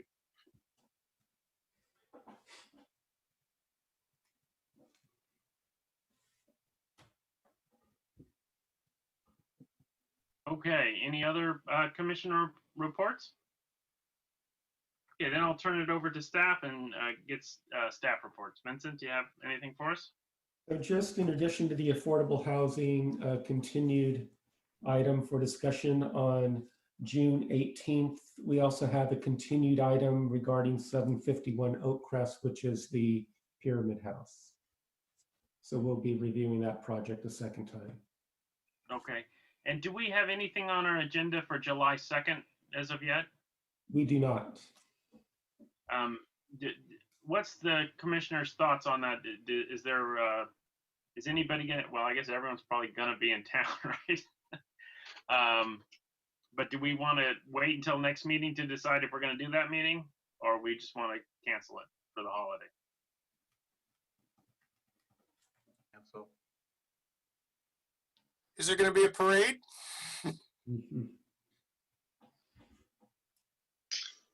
I don't know. Wow, I didn't even think about that. That's a good question. I mean, I'm not sure. I don't think that, I really don't think so, but I don't know. It's hard to say. I mean, I look at the event that was in Sierra Vista Park today. There was a ton of people there. Little by little, people are, they're just not inclined to honor the 6-foot social distancing rule, even though the rule is in place. So I don't know, but good question. I got to talk to Gabe about that. If we haven't made a decision, we need to make a decision soon, yes or no. I think that will help in terms of everyone deciding what they're going to do for that weekend. Yeah. Because of the pandemic, we're kind of limited to what our options are, but some people may decide to go camping or something. But, I guess you could possibly do a parade if you had, it'll be a long parade. You're not supposed, the rules are that you can't be in open vehicles right now. So that's a bummer right You mean there. I have to put the top up on my car, John? Yeah. So, Nobody stopped me yet. I'm glad you told me about Oh, it. no, just for a parade. I have no problems with us meeting. And I'm not planning on going anywhere because there's not a lot of places I can go. So, but, I think you guys should take a day off. Well deserved. Yeah.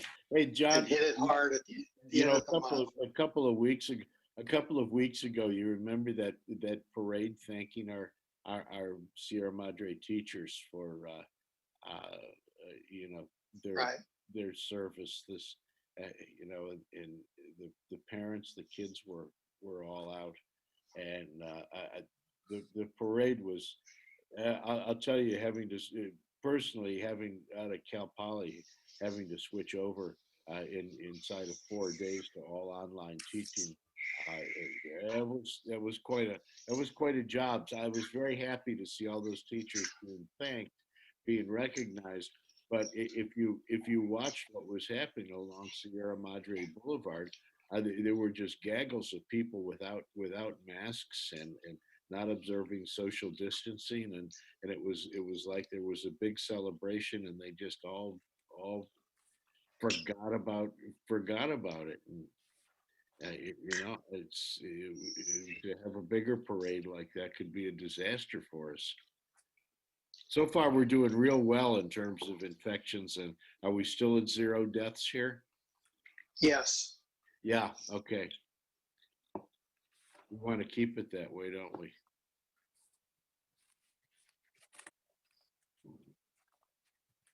That concludes staff's presentation or comments. Okay.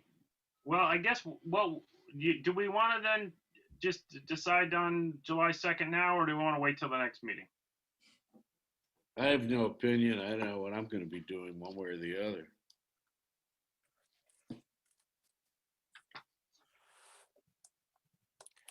I'm okay with being flexible. If we need to do the city's business and we need to do something, that's fine. If we don't need to do it, then, we can take the day off. Okay. Well, we'll take another poll on it next meeting, which is going to be on June 18th. So with that, I will adjourn the meeting until June 18th. Good night. Good night. Thank you.